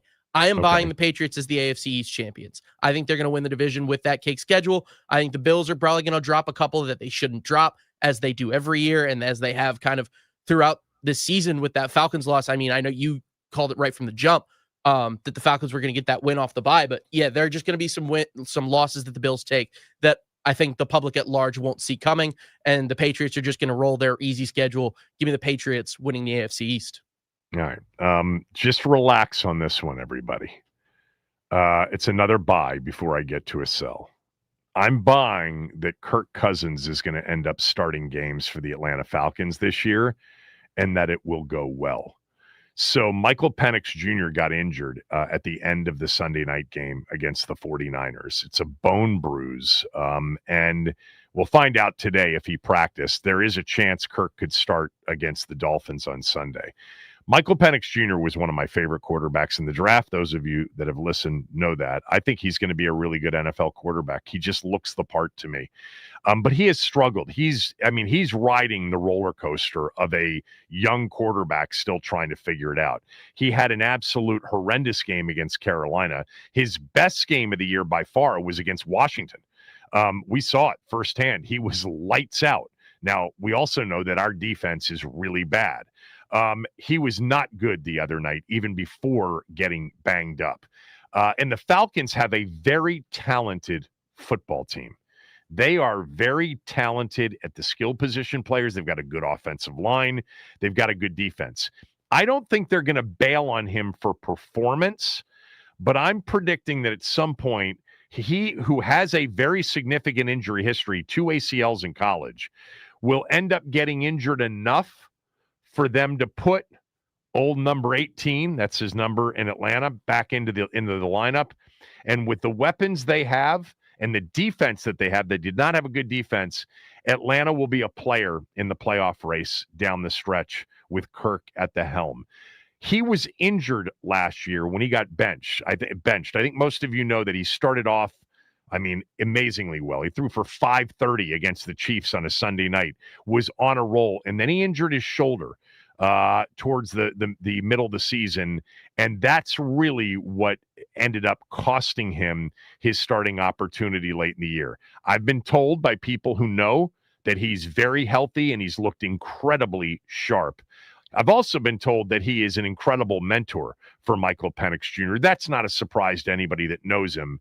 But the Atlanta Falcons with Kirk Cousins are battling for a playoff spot towards the end of this season. I just think Penix and his body, he takes some awkward hits, and I think they'll use one of these injuries as a chance to put Kirk in there because he has struggled at times for them. And really, that's a team with solid, competent, consistent quarterback play that could actually contend for that division. That's my other buy. I've got to sell. Do you? I do. And it's kind of related to your buy that you had to kick off the segment. So the 4th and 15 onside kick rule. Well, the 4th and 15 play to supplement the onside kick. I'm not a fan, man. I think it makes it too gimmicky, XFL-ish, but what you can't, and I'm also just a big fan of special teams plays. Like it's a unique part about football that is dying off, and I think we should preserve it in whatever way we can. So my alternative to this is just shorten the onside kick distance to 5 yards. Make it, because you line up players closer, that cuts down on the danger factor for injuries and stuff like that. And then it's only 5 yards. We see kickers nail it 5 yards all the time, bouncing it getting the ball to kind of go end over end and then bounce up. I feel like it's much easier to do for 5 than 10. So it's just, yeah, well, of course it is. But where are you going to allow the return team to line up? At 5 yards? Yeah, they'd be 5 yards. You have to kick the ball 5 yards and then boom, get after it. Just go. Just 5 yards. Do you know what that would look like? The amount of distance there? It would look ridiculous. It would look super short. But I've never heard that as a solution. I'm not knocking it. I'm open-minded to it, and I'm thinking through it. I don't know. I think what would happen there is that the percentages would skyrocket in terms of the recovery rate, that it would almost, flip the script in terms of the way people feel. Yeah. Because then you'd be trying onside kicks all the time. Well, then another thing that I just kind of popped into my head while we were talking about this. If you're a kicker doing an onside kick, why don't you just kick it as hard as you can at the front row? At the front row and have it bounce and back. Hopefully it bounces off. Somebody can't catch it. I've always thought that way. It seems like all the onside kicks we see now don't ever even make it to 10 yards. No, and that's the other thing is like if they're not making it that far, you're getting a flag for the too short of a kick anyway. So you might as well just cut the distance down. All right, I got a couple of sells. The first one is Justin Fields. Did you see what Woody Johnson, the owner, said about his quarterback that they paid $30 million for in the offseason? So Jets owner Woody Johnson came to the defense of his hire as head coach, Aaron Glenn, and said about the starting quarterback situation, because Tyrod Taylor came into the game for Justin Fields. Justin Fields legitimately, I got to pull up the actual stats here, legitimately has played two of the worst starting quarterback games back-to-back that you will ever see. The game that he had in London against the Broncos, we talked about it. It was honestly embarrassing. It was so awful. He was 9 of 17 for 45 yards. He got sacked 9 times in the game. I compared it to that Sam Howell game against Buffalo. Howell actually got sacked 9 times and also threw 4 picks in that game. That was probably one of the worst starting quarterback performances I had ever seen, only to be topped maybe by Justin Fields against Denver. And then against Carolina on Sunday, 6 for 12, 46 yards, sacked 3 times. He won't throw the football. He just refuses to throw the football. His QBR in the Denver game was 8. His QBR in the Carolina game was 11.3. And then they finally benched him with Tyrod Taylor. Woody Johnson said about Aaron Glenn's decision on the quarterback, he said, if we could just complete a pass, it would look good. He threw Justin Fields under the bus. He said, it's hard when you have a quarterback with a rating that he's got. He has the ability, but something is just not jiving. You have to play consistently at that position, and that's what we're going to try to do for the remainder of the season. Look, we've seen quarterback resurrections so many times, and there's so many of them playing right now and playing at a high level. Sam Darnold, Baker Mayfield. The list goes on and on of what we've seen in recent years. Justin Fields is just 26 years old. This is just his 5th season, and he's with an absolute horrible organization. I was a Fields fan coming out, but the things that people were concerned about with him at Ohio State those things have been the issue. He can't process. He can't see it, and because of it, he won't fire it, and he gets sacked at an alarming rate. I think I'm selling Justin Fields, even though it'll come back 4 years from now. He will have gone through the Kyle Shanahan, Kevin O'Connell, Sean McVay, trek, 3 teams in 3 years, and all of a sudden he's going to be starting for, the Carolina Panthers, and he's going to be a star because he is certainly capable athletically. But I don't, man, these games, he's lost all confidence of playing. Did you have anything else that you're buying or selling? No, just the Bills as the AFC East champions. That would be another sell since I'm buying the Pats. All right, Tony, go ahead. What are you buying? What are you selling? Hey, Kevin, how you doing today, buddy? What's up, Tony? How are you, man? All right, my buy is DK Metcalf. He went from being an ultimate long, deep threat to being the top run after the catch guy in the NFL. What a multifaceted receiver. Deserves every penny he makes. He's a dominant take the game over type of receiver at times. There's no doubt. The physical part of his game, his size, the way he plays, his hands, he's a star receiver, no doubt. Love him, and he's got a quarterback in Aaron Rodgers that recognizes it. He just let him eat, isn't he? Yeah. What else you got? Okay. I got 2 sells. My first sell is players worrying about, this kind of ties on with the DK Metcalf thing. Players worrying about what other players make. This is a new phenomenon in the NFL to me. It's not that new. I mean, that stuff gets you fired at your job, at my job. It's not that new. Players have always, because of the agents, have always known and certainly competed with salaries and contracts. They didn't say it publicly. Well, thanks, Tony. Appreciate it. Let's go to Rodney. Rodney, go ahead. What are you buying? What are you selling? I'm still buying into the structure of this team. The owner and AP. This team is incomplete. Last year set almost a ridiculous expectation for this season because what you did last year doesn't translate to this year, i.e. all the injuries, the Lattimores of the world. Listen, this team, you can't treat this team like you drunk going into a 7-Eleven, getting a burrito and warming it up so you won't run into the tree so you can, blow your high. I'm selling. That was good. I'm selling. I know some people who have been there for sure. Hey, Kevin. What? These people, some of these fans act like they forgot 30 years of Snyder, and it's ridiculous. Now all of a sudden, Kevin, they are the expert GM / pro scout / defensive coordinator. Please, I'm selling the armchair fans. I'm specifically talking to and everybody has a right to their opinion.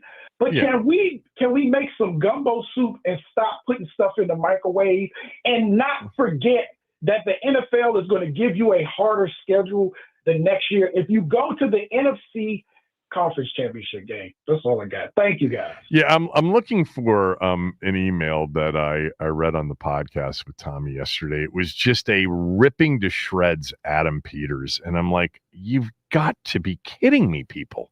Did you forget last year? Like, he's been here 20 months.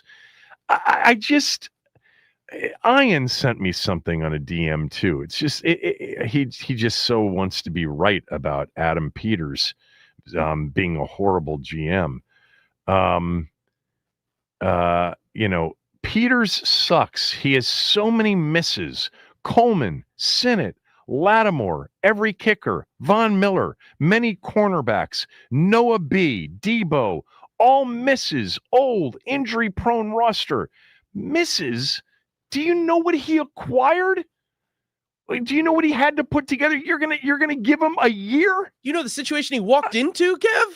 He had nothing. Honestly, after 24 years of just utter disaster and chaos year in and year out, and terrible football teams in his first year as a GM. By the way, people are killing Quinn too. In his first year as a GM and his first year as a head coach here, they went to the NFC Championship game. Okay, call it luck, call it hitting the inside straight, whatever you want to call it. They got there. It was the most joyous season this town has had for the football team in 34 years. And at 3-4, you want to move on? You want to kill Adam Peters when he acquired a cupboard that was so bare? Imagine just 2 of the 4 first-round picks. Let's just say Chase Daniel and Emmanuel Forbes are significant contributors on defense. You think it would be the same? How about just a couple of players from that era being, significant right now for them? Duran is. Terry is. Come on, people. I mean, and again, I've gone through the list before. I can do it again. But in terms of last year, you're going to tell me that Frankie Louvu isn't a good player? You're going to tell me that Kinlaw hasn't played well this year? You're going to say that Bobby Wagner last year wasn't a significant reason that they ended up, getting to where they got? Not as significant as Jaden. Does he get no credit for Jaden? Drafting Jaden? Does he get no credit last year for Sanderstill's rookie year just because he's had a step back year this year? That doesn't mean he's done. The Tunsil trade is working out so far. There are a lot of hits, a lot of misses, but my God, if you're selling Adam Peters at this point, God help you after last year. I don't. Yeah, the fan base, after years of legitimately having a reason to be absolutely PO'd, and somehow this is worse. And maybe I'm hyperbolic in that part of the statement, but for some of you, I got an email from somebody yesterday who said, I'm done. Where is that one? You mean the previous 25 years weren't enough, man? Here it is from Cole. I can't do this anymore is the subject heading. Kevin, after another loss like this, especially with the JD5 injury, I seriously don't think I can be a fan of this team anymore. The team just gives you hope and just rips it away the following season. Are you out of, Welcome to the NFL. Are you kidding? Welcome Seriously, to sports, last year bought this group 3 years. 3 years. And by the way, even if they didn't win 12 and 2 playoff games, there's no way at this point, 20 months into their tenure, that I'd be jumping ship. There is far more good with this group than not good. All right, up next, we will preview the Washington Wizards season. It begins tonight. Chase Hughes will join us.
Wizards open up tonight against the Bucks. It is going to be another season where it's going to be all about the young guys and the development of the young guys, even though there are a couple of veterans on the roster. Chase Hughes will be documenting the season, covering it as he has for many years now for Monumental Sports. He's also a radio sideline reporter for the Wizards radio network. You can follow Chase on X at Chase DC Sports. And he's got a YouTube show podcast called Off the Bench. So you can get that anywhere you get your podcasts and on YouTube, and probably he'll link it from his X account. So, it snuck up on us this season. Real quickly, did you watch both games last night? I watched the entirety of the first one and part of the second one. First of all, love the NBC return to the NBA. I mean, for me, it's, a throwback to the Jordan era and those great, 90s era games. But how about Kevin Durant not getting teed up for calling that timeout, doing the Chris Webber thing at the end of the first overtime? How did he get away with that? I don't know. I mean, I heard Shai Gilgeous-Alexander talk about it after the game and said that if you were on the court, you could see it and you could hear it. I mean, even in that loud stadium, one of the loudest in the league, you heard him try to do it about 3 times. And SGA was very forgiving. He said, people make mistakes. The refs made mistakes. But if OKC had lost that game, I wonder what he would have said. I'm wondering if you observed the same thing last night about Kevin Durant. I said this at the beginning of the show. I thought he looked old last night. I thought he looked 37 years old. He couldn't get separation. Now, look, Oklahoma City is one of the great defensive teams in modern era NBA basketball. It is hard against that team, as we saw during the postseason last year. But I thought he looked really old and not KD-like. Did you see the same thing or not? I did notice that. I would say, first of all, OKC's defense might be one of the best of all time. Of course. And so when I was watching Reed Shepherd and Amen Thompson, 2 guys who I think are going to be really good, Amen Thompson in particular, they couldn't really get by anyone. And I'm wondering, okay, well, what happens when they play a normal team, a human basketball team, right, that doesn't have that defense? But in terms of Kevin Durant, it is interesting. Everyone, I think, accurately predicted that his game would age really well. Even after the Achilles injury, everyone thought he'd have a chance to come back and still be really good because of the way he plays. And he has. But if you look deeper at the numbers, he doesn't really get to the rim or get dribble penetration at all anymore. He's really an outside shooter, and he's still really, really good at it. He'll still give you 26, 27 points per game. But that other element of his game is really diminished. So, Father Time is undefeated. I think that's, a given.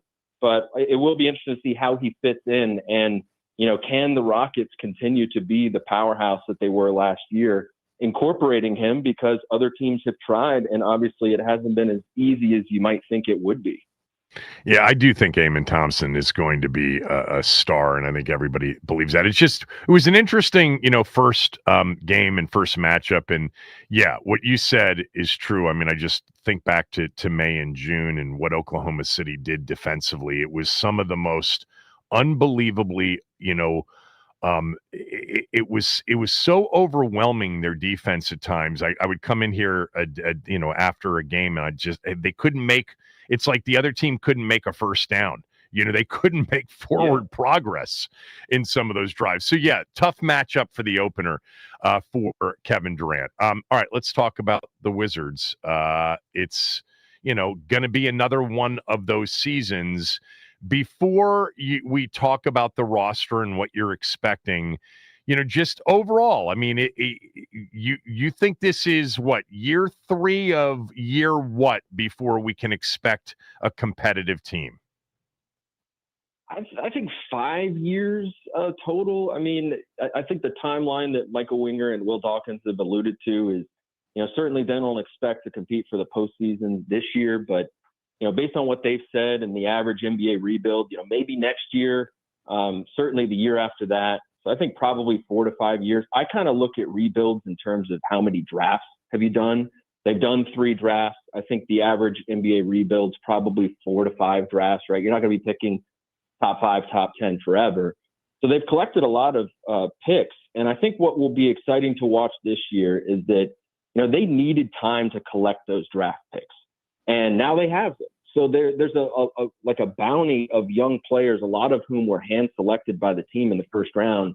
And now I think we can really start evaluating what is hopefully meaningful progress for their young players. And it's, the rookies, obviously we're going to watch Trey Johnson and Will Riley and what they do, but the year-over-year development is absolutely essential to what they're trying to do.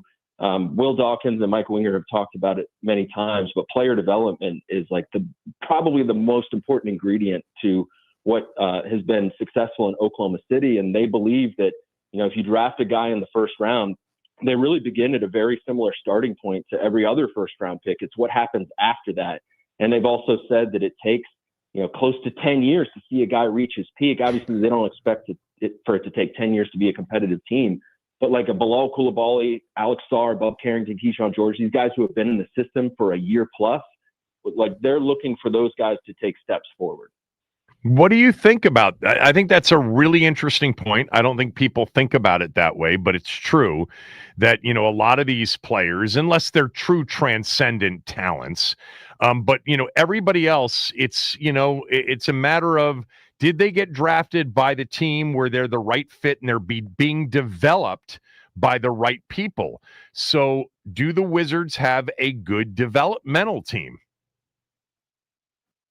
I think they do. I think Brian Keefe being in charge is an important thing to note because of his track record, not only in Oklahoma City with guys like SGA and Durant and Westbrook and Harden, but players at other stops too. He's got a really good background in that regard. But, ultimately they got to walk the walk in that sense, right? And so I think you look at these young players, can they maximize their strengths, minimize their weaknesses? Can they find the right role for themselves? I think Keyshawn George will be an interesting guy to watch this year. He's a little bit older and more experienced than the other first round picks. And I think he's older, by the way, meaning what, 21, 22? Yeah, exactly.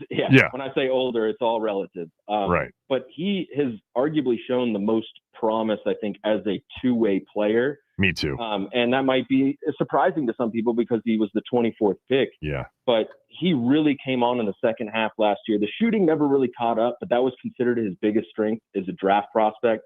And then he was the best player on the summer league team. I think he was one of the best players in the preseason. You hear about practices behind the scenes. He's the one who is, hitting the game-winning shots in the scrimmages they play. So I think he could be a great example, but certainly they would like to see a collection of these young guys take steps forward.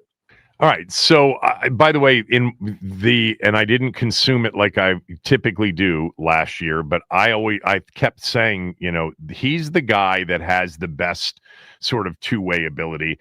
And I think most NBA fans, most people know it's really not about where they get drafted. We've seen so many of these stars end up going from the middle of the first round to, obviously Jokic in the second round, who's the best player in the game today. So what I want you to do here for the next, minute or two is give me the order of their young players, the drafted players, the acquired players, because they didn't draft all of these young first rounders.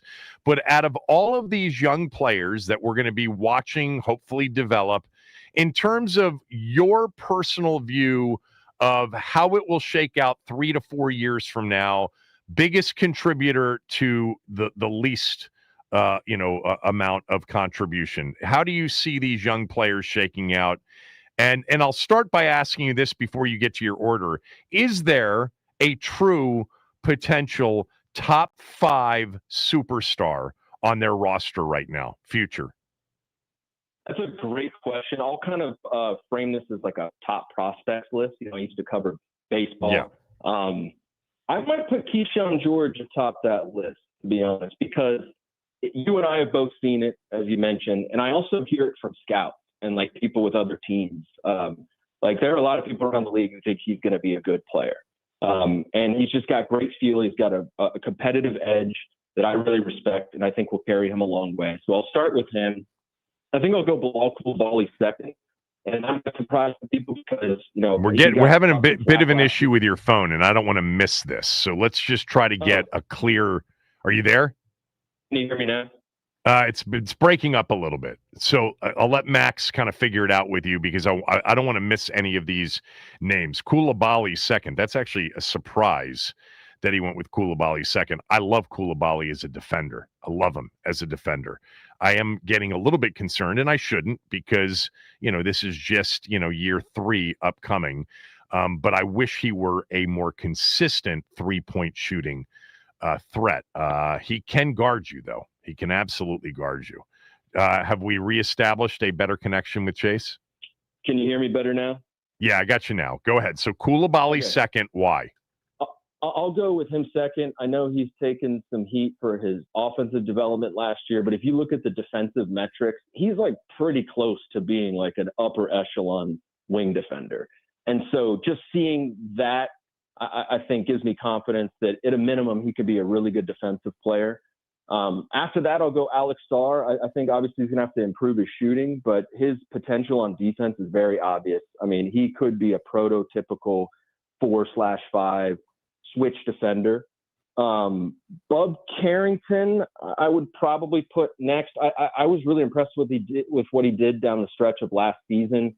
And I was kind of answering a similar question in previous interviews where I said I really liked his potential, maybe compared to the rest of the roster. But he struggled a little bit in the summer league and a little bit in the preseason. So I'll put him behind Sarr right now. And then Cam Whitmore. I mean, I'm really obviously intrigued in Cam Whitmore, but we got to see him defend and be a willing passer. Obviously, the talent is amazing. I thought he was a top 5, top 6 pick in the draft. He fell for those kind of reasons, and he had those problems in Houston. And the Wizards aren't going to allow him to play any different way than Houston did. They want to see the same thing. So that kind of remains to be seen.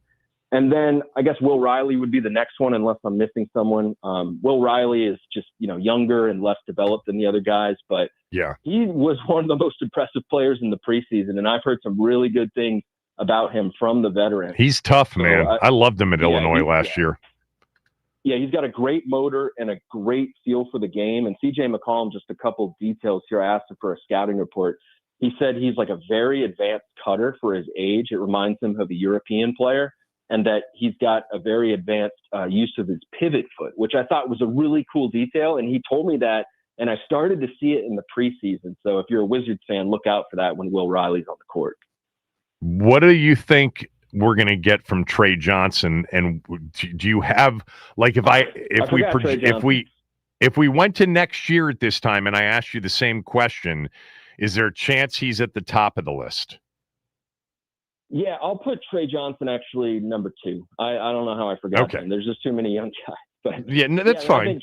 He hasn't played an NBA game yet, so it's fine. Right. But I'm pretty high on Trey Johnson, at least as an offensive prospect. I think he's the best offensive talent they've drafted since Bradley Beal in 2012. I think he's going to hit the ground running as a shooter. Obviously, he's going to have to improve, his ability to create off the dribble, his ability to defend. But I think he has a chance to put up a lot of points this year, and I think that's a big reason why he's second in Rookie of the Year odds behind Cooper Flagg.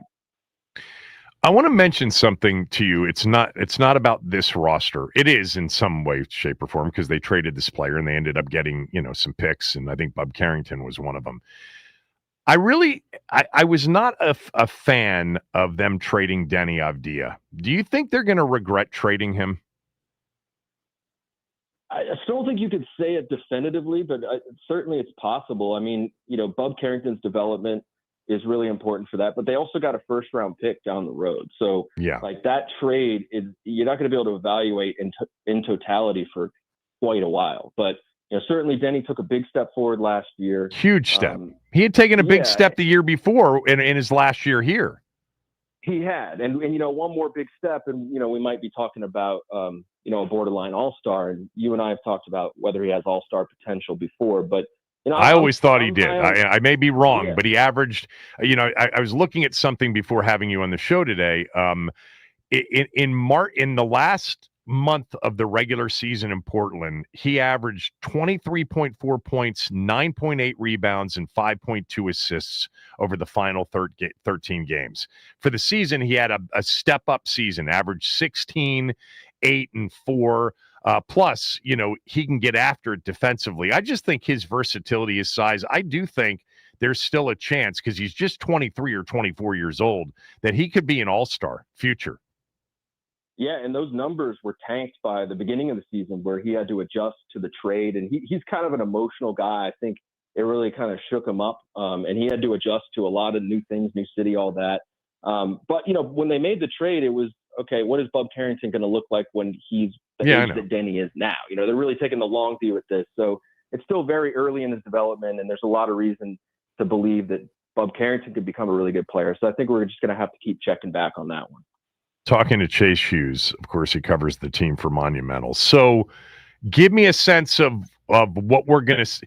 By the way, so on the list, you essentially said, Keyshawn, you think George and Trey Johnson, if 5 years from now they're a contender, 3 years from now they're competitive, 5 years from now they're a contender, that those two have a chance to be legitimate, star players. And maybe they'll be paired with a Cameron Boozer or somebody out of the next draft or two. But you like their potential the most to spearhead, a contending team 3, 4, 5 years down the road.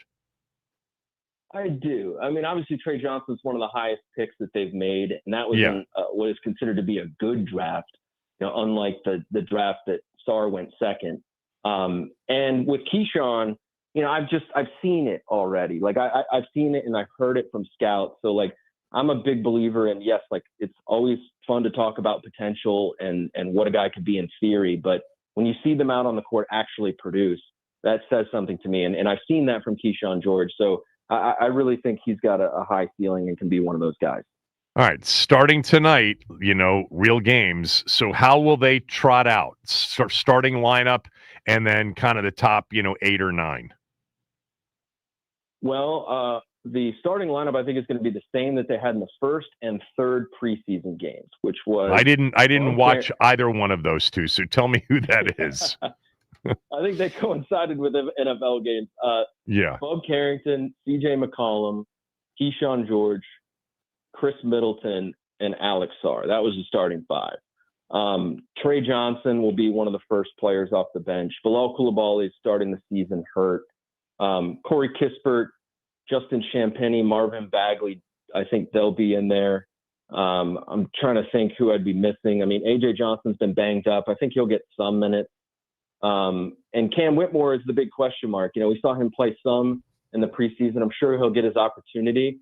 But this season's going to be interesting in that regard because I think if the opportunity isn't there for some young guys, and it won't be for everyone, maybe it will be after the trade deadline, or maybe it will be as injuries pave the way. So whatever you see with the rotation tonight, I think by the end of the season, they're going to make sure that they get all these young guys plenty of minutes. How is CJ McCollum blending in? Is he, because when you make a trade for a Middleton who's always been a class act and a great teammate, McCollum the same thing, you're looking for more than just veteran play on the floor when you're in the stage the Wizards are in now. How about the other stuff with them? Are they mentors? Are they in on this rebuild or not?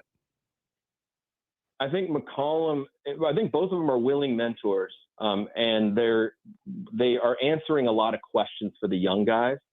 And I think McCollum in particular has an interesting angle there because Bub Carrington has long sort of seen some of himself in C.J. McCollum. His older brother went to Lehigh. He's long been compared to C.J. McCollum.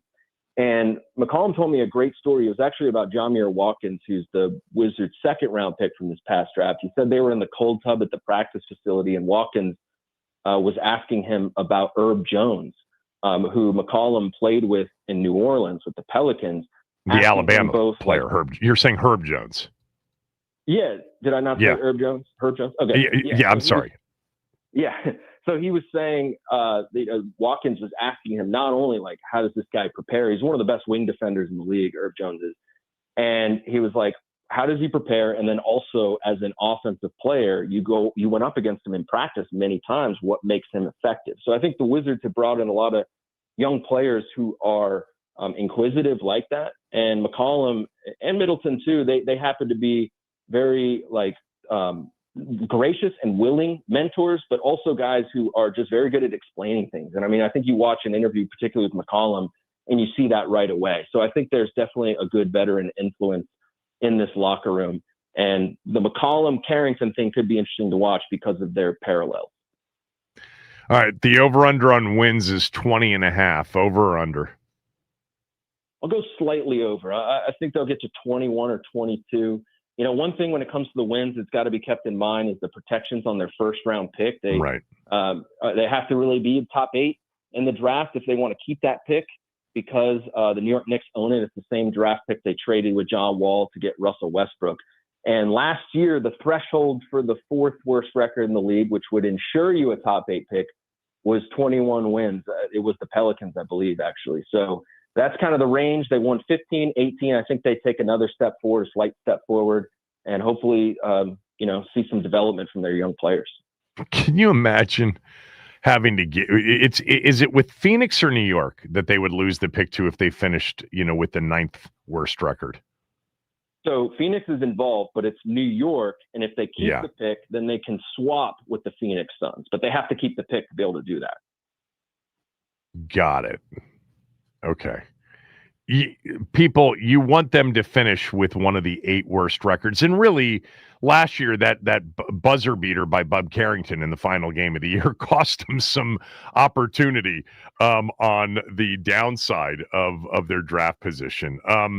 It's like it's a weird spot, right? It's another year of rooting to see hope and development, but not win too many games to get out of that position. I know you've probably spent a lot of time looking at next year's draft. For a few years now, it's been the Cameron Boozer draft, but now I know the kid from Kansas is at the top of a lot of boards now. So if they ended up with number 1 in the 2026 draft, is there an obvious, a Wembanyama or an obvious, Cooper Flagg would have been certainly in so many ways, impactful beyond even the basketball floor. But is there a player at the top of that 2026 draft that everybody will be salivating to get? I think so. There's no Wembanyama, there's no LeBron, there's no Shaq. Those guys come around every 20 years, and they just have physical advantages that make it so that they're obviously going to be superstars. But there could be a Cooper Flagg or an Anthony Edwards, or maybe both, because I think A.J. DeBanza at BYU has a lot of similarities to Cooper Flagg. I think he's going to be the number 1 pick right now, but these guys haven't really played any meaningful games. Darren Peterson of Kansas would be that Anthony Edwards type. But, we got to see them play. There's a lot of guys who have been highly ranked coming out of high school.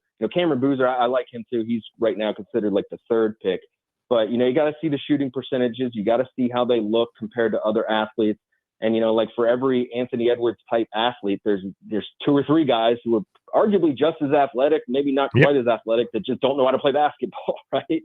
So we got to see it. But I think A.J. DeBanza, BYU, Darren Peterson, Kansas, and Cam Boozer at Duke are the 3 guys to watch right now. And they all 3 look like they could be really good. Thanks for doing this. As always, enjoy the season. We'll talk soon. Absolutely, Kevin. Thanks for having me. Yeah. And don't forget, Chase has a podcast that is excellent on YouTube and monumental. It's called Off the Bench. So Chase's podcast, if you're a Wizards fan, check it out. And you can get a link to it and more information on it on his X account at Chase DC Sports. All right, back to football when we come back. Kevin Sheehan Show, the Team 980 and the Team980.com.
This segment of the show is brought to you by IHOP, introducing the IHOP Value Menu, where all your breakfast faves are just $6 each every day. Where else can you get a big, filling sit-down breakfast for only $6? Go to your Happy Plates with the $6 IHOP Value Menu, available every day at IHOP. $7 in some locations. Breakfast actually sounds really good right now. Didn't eat anything this morning. Before I get to a topic that we touched on yesterday, but we did not open up for phone calls, the Regina Jackson, Jaden Daniels' mom's tweet after the game on Sunday. I don't know if you guys saw any of these stories. There were a couple of interesting sports stories yesterday. First of all, Russell Wilson took a shot at Sean Payton. Sean Payton, I guess, with the Broncos, by the way, coming back against the Giants in an unbelievable, comeback for the ages, really. He said, I guess, either before the game or after the game, that he had been talking to John Mara, the owner of the Giants, not that long ago, and said that he was hoping that the change to Jackson Dart would have happened long after the matchup against Denver, meaning we would have really preferred to have faced Russell Wilson instead of Jackson Dart on Sunday. Now, they ended up winning the game, but Dart has played well, since replacing Russell Wilson. And I think we saw with Russell Wilson, although the crazy part is what he did against Dallas in week 2, but he was basically horrible and looked completely shot. Well, remember, Russ went from Seattle in the big trade to Denver, and it didn't work out in Denver. And Sean Payton basically couldn't stand Russell Wilson. A lot of people can't stand Sean Payton either. But I think we've learned, over the years since Seattle traded him to Denver, Russ has been hard to deal with for organizations. Hall of Fame career, I think. But just a diva at the highest level. And I think one of the most shocking revelations was that story that came out before his season in Denver, his first season in Denver, that Seattle was trying to trade him all the way back in 2016 and offered him to Cleveland for the number 1 pick in the draft, the Baker Mayfield draft, and Cleveland wouldn't do the deal. So, Russell Wilson travels with an entourage. That got completely squashed by Mike Tomlin in Pittsburgh. And I don't know how it's worked out with the Giants. But anyway, Sean Payton took a shot at Russell Wilson, and Russell Wilson fired back, tweeting yesterday, quote, about the comments that Sean Payton made, quote, classless, but not surprised. Didn't realize you're still bounty hunting 15 plus years later through the media. And then he had some laughing emojis and the hashtag Let's Ride, which I guess is the Denver catchphrase that he created when he was in Denver. I think it's interesting, Sean Payton, there are a lot of people in the league that respect the hell out of him as a coach, but apparently he is a difficult guy personally. And Russ, obviously, we've learned in recent years, is not what you would call one of the guys on the team. Far from it. Had his own situation with bathrooms and locker rooms and, the whole situation that was going on in Seattle that we didn't know about until the Denver trade. And at one point, Sean Payton said, yeah, he's not getting his own locker room. He's not getting his own bathroom. He's not getting, extra tickets and all of these things he wants. It's a new day here for Russell Wilson in Denver. And then not football related, but I saw this story early this morning. It was an ESPN.com story written by Myron Metcalf. And it was quoting Tom Izzo about players, one in particular, who just committed to Louisville for college basketball. What's the story here? Well, this player was in the NBA's G League for 3 years. I had no idea you could do that. I had no idea you could go from the G League back to college. Izzo said about this particular situation, quote, I'm going to get myself in trouble, but I listen to people talk about how kids have changed. Kids aren't the problem. We're the problem. This was sprung on us again yesterday, where a guy can be in the G League for 2 or 3 years, and then all of a sudden he's eligible. Most of my people knew nothing about it. I'm not real excited about the NCAA or whoever is making these decisions without talking to us, just letting it go. They're afraid they're going to get sued. So on Monday of this week, London Johnson, a former 4-star player who's averaged 7.6 points per game in 3 seasons in the NBA's G League, announced that he was committing to Louisville. Last month, another G League player, Thierry Darland, announced his commitment to Santa Clara.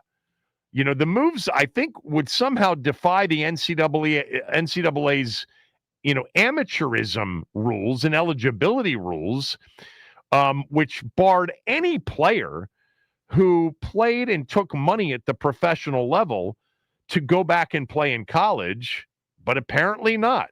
Per the NCAA's Division I manual, any athlete who has been compensated as a professional beyond actual and necessary expenses, a category that includes health insurance, meals, lodging, and transportation, cannot play college basketball. But the NCAA bent those rules recently for multiple international prospects who participated in professional leagues overseas. And so there was murkiness around that, and it created the opportunity for G League players to come back and play in college. I mean, what's next? A guy that's on an NBA roster that's not getting time and has eligibility left in college to go back and play college basketball? That doesn't make any sense to me. Doesn't make any sense. Look, I think what didn't make sense for a lot of years was when players committed to going into the NBA draft, putting their name into the NBA draft, and then not being able to come back to college if they didn't get drafted. I thought that was silly. But the purpose of it was, college coaches couldn't wait until the June draft, the June NBA draft, to start putting together their rosters. They had to know, is a player in or is a player out? But that always seemed to hurt the player, right? Like he's committing to going into the NBA draft thinking there's a chance, even if it's just the second round, then he doesn't get drafted and he's done playing basketball. No, I always felt like if there was eligibility left, let the kid go back and play in college. But this is different. These are kids, that are playing G League, which is the, for those of you who don't know, this is like the minor league for the NBA. Did you know that, Max, that you could play in the G League and go back to college? I knew it was a new thing this year because I've also seen, much like you, just the bits and pieces about it on Twitter, but like I haven't really delved too much into it, and it's very bizarre to me getting the back and forth. I'm not really sure how it's all going to work out, but I mean we're going to find out. Yeah. All right. I wanted to go back to something that we talked about for 5 minutes yesterday, because I had not been made aware really of the story until like early in the morning. And then, after I mentioned and talked about it for 5 minutes, there was a lot of response to it. So I think people do want to weigh in, and I want to give you the opportunity to do so. So for those of you, who know the story or don't know the story, let me just get everybody up to speed and on the same page, and then I'll ask you a question. So after the game on Sunday, when Jaden Daniels was injured in the game, I guess there were a lot of people on social media essentially suggesting, here we go again. He's the next RG3. He can't stay healthy. And so that was out there, certainly on social media. And Regina Jackson, Jaden Daniels' mom, who, by the way, is also Jaden's agent. She's a certified NFL agent. She tweeted out, quote, "I wish you would stop manifesting RG3 on my son. Words are powerful, and that's all that's talked about," closed quote. Now, my first reaction to this whole thing, well, let me give you the second part. Of course, Robert Griffin III never misses an opportunity to sort of parachute in and be a part of the story especially when it involves quarterback in Washington. And so he tweeted, quote, and he retweeted Regina Jackson's tweet and quoted it by saying, "I've always supported Jaden Daniels and want nothing but the best for him." By the way, nobody asked you, but appreciate you weighing in. Being QB1 in Washington, D.C. comes with an intense spotlight that I know very well. You love your son, and the real fans do too. I want a long, healthy career for him. He will always have my support, close quote. By the way, that's far from the most intrusive or even delusional, which we've had at times, tweets regarding anything having to do with our football team from RG3. In fact, it is, I'll take him at its, he's an opportunist. Clearly, this is what he wants to do, is be a part of the story. And he wants to once again remind everybody that injuries did him in. It was far more than the injuries that did RG3 in. Okay, so I think we all understand that. Maybe America doesn't understand that, but we all understand it was far more than that. But this was actually, there wasn't something that we can just roast him for. My first big takeaway, and I mentioned this on the show, and it has not changed, is, man, I know she's an incredibly bright and smart woman, and she's involved as an agent, etc. Don't be on social media after games, especially games in which your son's team loses, and especially after games in which your son's team loses, he doesn't play his best and he gets injured. And then if you are on social media and you're getting wound up over what people are saying, don't respond. Don't respond. But whatever. Beyond that, do people have a point?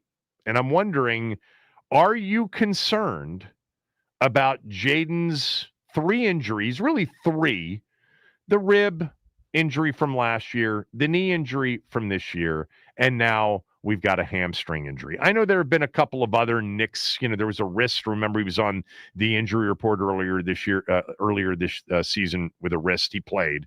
But those are the 3 biggies, 3 in 27 potential games. And look, he's only missed starting 2 games, right? 2 games, the Raiders game and the Falcons game. He did not miss a start last year, and he's missed 2 starts this year. Did he play, with a pain threshold issue with the rib last year? Yes. But the question is, are you now concerned about the big picture, the long-term picture? Will Jaden Daniels be healthy enough and available enough to become what we all believe he can become talent-wise? And that is, one of the best that's ever played, certainly in this organization. He's already had one of the greatest seasons, the greatest rookie season in NFL history, and certainly one of the great NFL quarterback seasons for our franchise in a long, long time. What are you thinking when it comes to his health and his ability to stay healthy? Real quick. 301-230-0980. Open up phone lines. I'll give you my answer when we come back. Max will have an answer for you as well. I do want you to know that Window Nation knows right now that times are tough for some folks in the D.C. area, especially with the government shutdown. If you've been impacted, Window Nation wants to help. Right now, you can buy 2 windows and get the next 2 free with no limit, along with the option of making no payments and paying no interest for 2 full years. That's legitimate relief and a great way to make your home more comfortable before winter arrives. With an A+ rating from the Better Business Bureau and thousands of satisfied customers right here in the DMV, you can trust Window Nation to take care of you and your home. So don't wait. Visit windownation.com before October 31st to get started. Window Nation, quality windows, flexible financing, and comfort you can count on.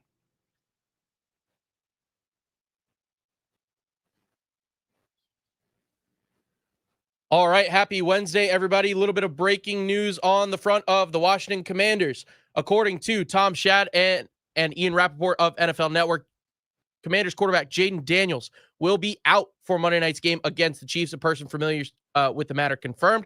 NFL Network, Ian Rappaport, had it 1st.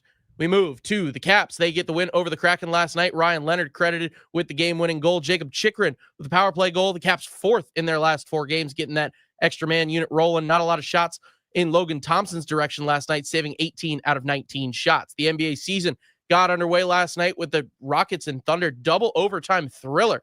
Reigning MVP Shai Gilgeous-Alexander puts up 35-5-5 and puts away the game-winning free throws. Thunder win 125-124. The Warriors, they get a win over the LeBron James-less Lakers, but Luka Doncic with a solid offensive night for Los Angeles with a 43, 12, and 9 on 17 of 27 shooting, but 2 of 10 from three-point land.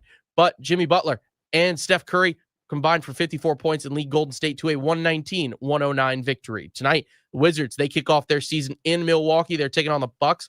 Preview show with Nick Ashew that begins at 6:30 on our sister station 1067 The Fan. This update is sponsored by the Team 980 YouTube page. Just open the app, type of the Team 980, hit subscribe. Kevin Sheehan is live every day from 10 to 1. You can catch Denton's office throughout all football season. Don't forget to hit the like button whenever you do decide to join us and turn on notifications to stay up to date on all things DC sports. And that is what's trending.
All right, there you go. The breaking news. Ian Rappaport 7 minutes ago, as Max just had in his What's Trending, is going to be out for Monday Night Football against the Chiefs. Marcus Mariota will get his 3rd start of the season.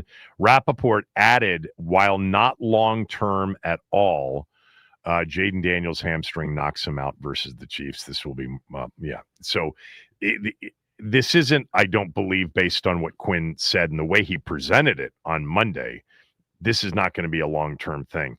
I'll tell you what, man, I'm fine with this, totally fine with this for so many reasons. Number one, this is not a rib injury.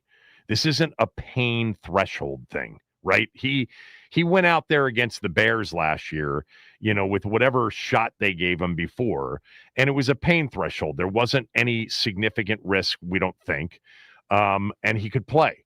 You can't do that with the knee that he had against Green Bay, and you can't do that with a hamstring because it does lead to other things. If you're favoring it. And it could also become something that's more serious. I'm not trying to play doctor or internet doctor, but we know hamstring issues can linger, especially if they're more severe. So I have no issue with them holding him back from this game. The other thing that's in play here is just, I think I mentioned this, yesterday or earlier in the show.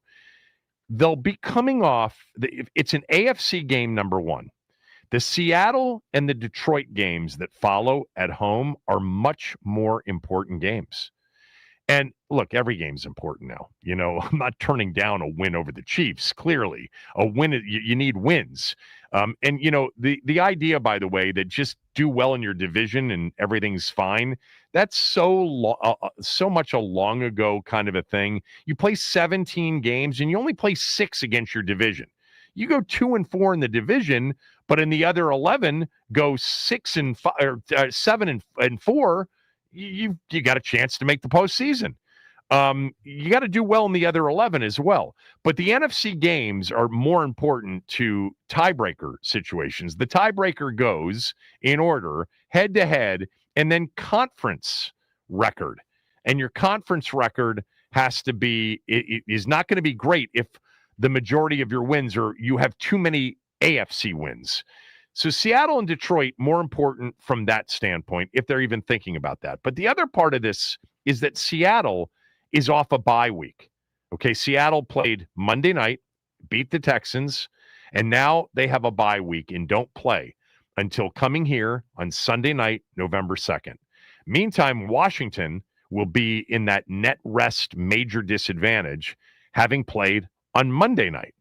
So the idea of putting him out there for a game that is important, but actually not as important as the next one, with an injury that is potentially risky, could cost him more games, and the more important games, especially the next one, which is on a short preparation week against Seattle.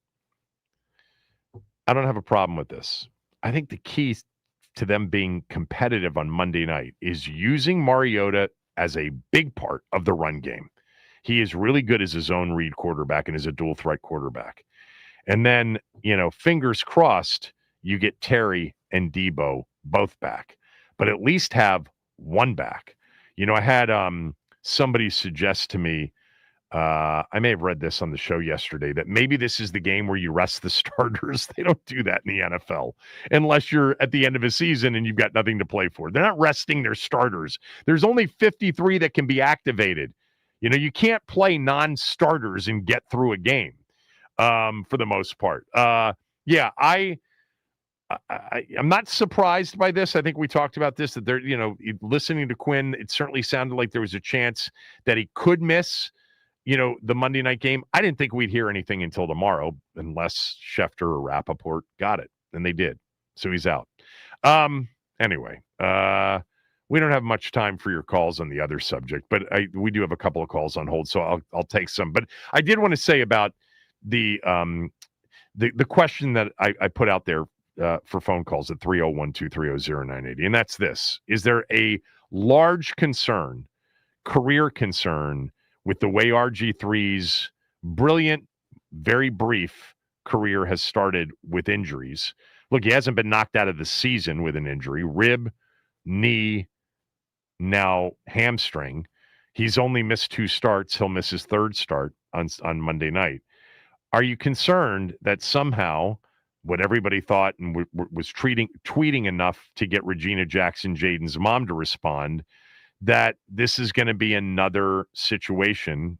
The 2 quarterbacks couldn't be different, personality-wise and style-wise. Honestly, I don't think there's much similarity other than them both being Heisman Trophy winners, selected number 2 overall, and selected by our team. After that, the similarities really, I think, veer in opposite directions, personality-wise and playing style-wise. But injury-wise, could there be a comparable here? Look, RG3 had 2 major knee issues at Baylor, and then came in had a major knee issue in the NFL. And while a different stature physically, not that much different, was awkward because he did not have that great vision. Doesn't mean the injury rate in the pocket is higher than the injury rate outside of it for quarterbacks. But anyway, do I have a large, concern? I'm concerned. It was the only thing I was concerned about when he got drafted. I said it over and over again. Sheehan, you're so into this dude. Do you have any concerns? Yeah. He's got a frame that I just wonder if it'll be able to hold up physically in the NFL, because he got banged up a few times at LSU. Nothing serious, but he was, occasionally on the injury report, occasionally playing less than 100%. So I do fear that he's going to be an in and out of the lineup, that we're going to deal with these things every season. Hopefully he doesn't miss 7 games a year. It's just 3 or 2 or none. But I do think, and I am concerned about dealing with this. And by the way, what it does to his physical, health and how that impacts his style of play. Max, do you have a fear? It's a little concerning, especially just when like these little ones pile up. But I mean, you saw and have seen how hamstring injuries can affect guys, namely Marshawn Lattimore, these past couple years. It's just he's lost the step. And so that kind of just seeing how it affects other guys down the line, it just makes you really hope and pray that they're going to take their time with this, which is why I'm not really that concerned about him missing this game. Like, yeah, it sucks that Mahomes versus Jaden Daniels ain't happening anymore, but there will be more time for that. Hopefully a Super Bowl next year, maybe even this year still. Who knows?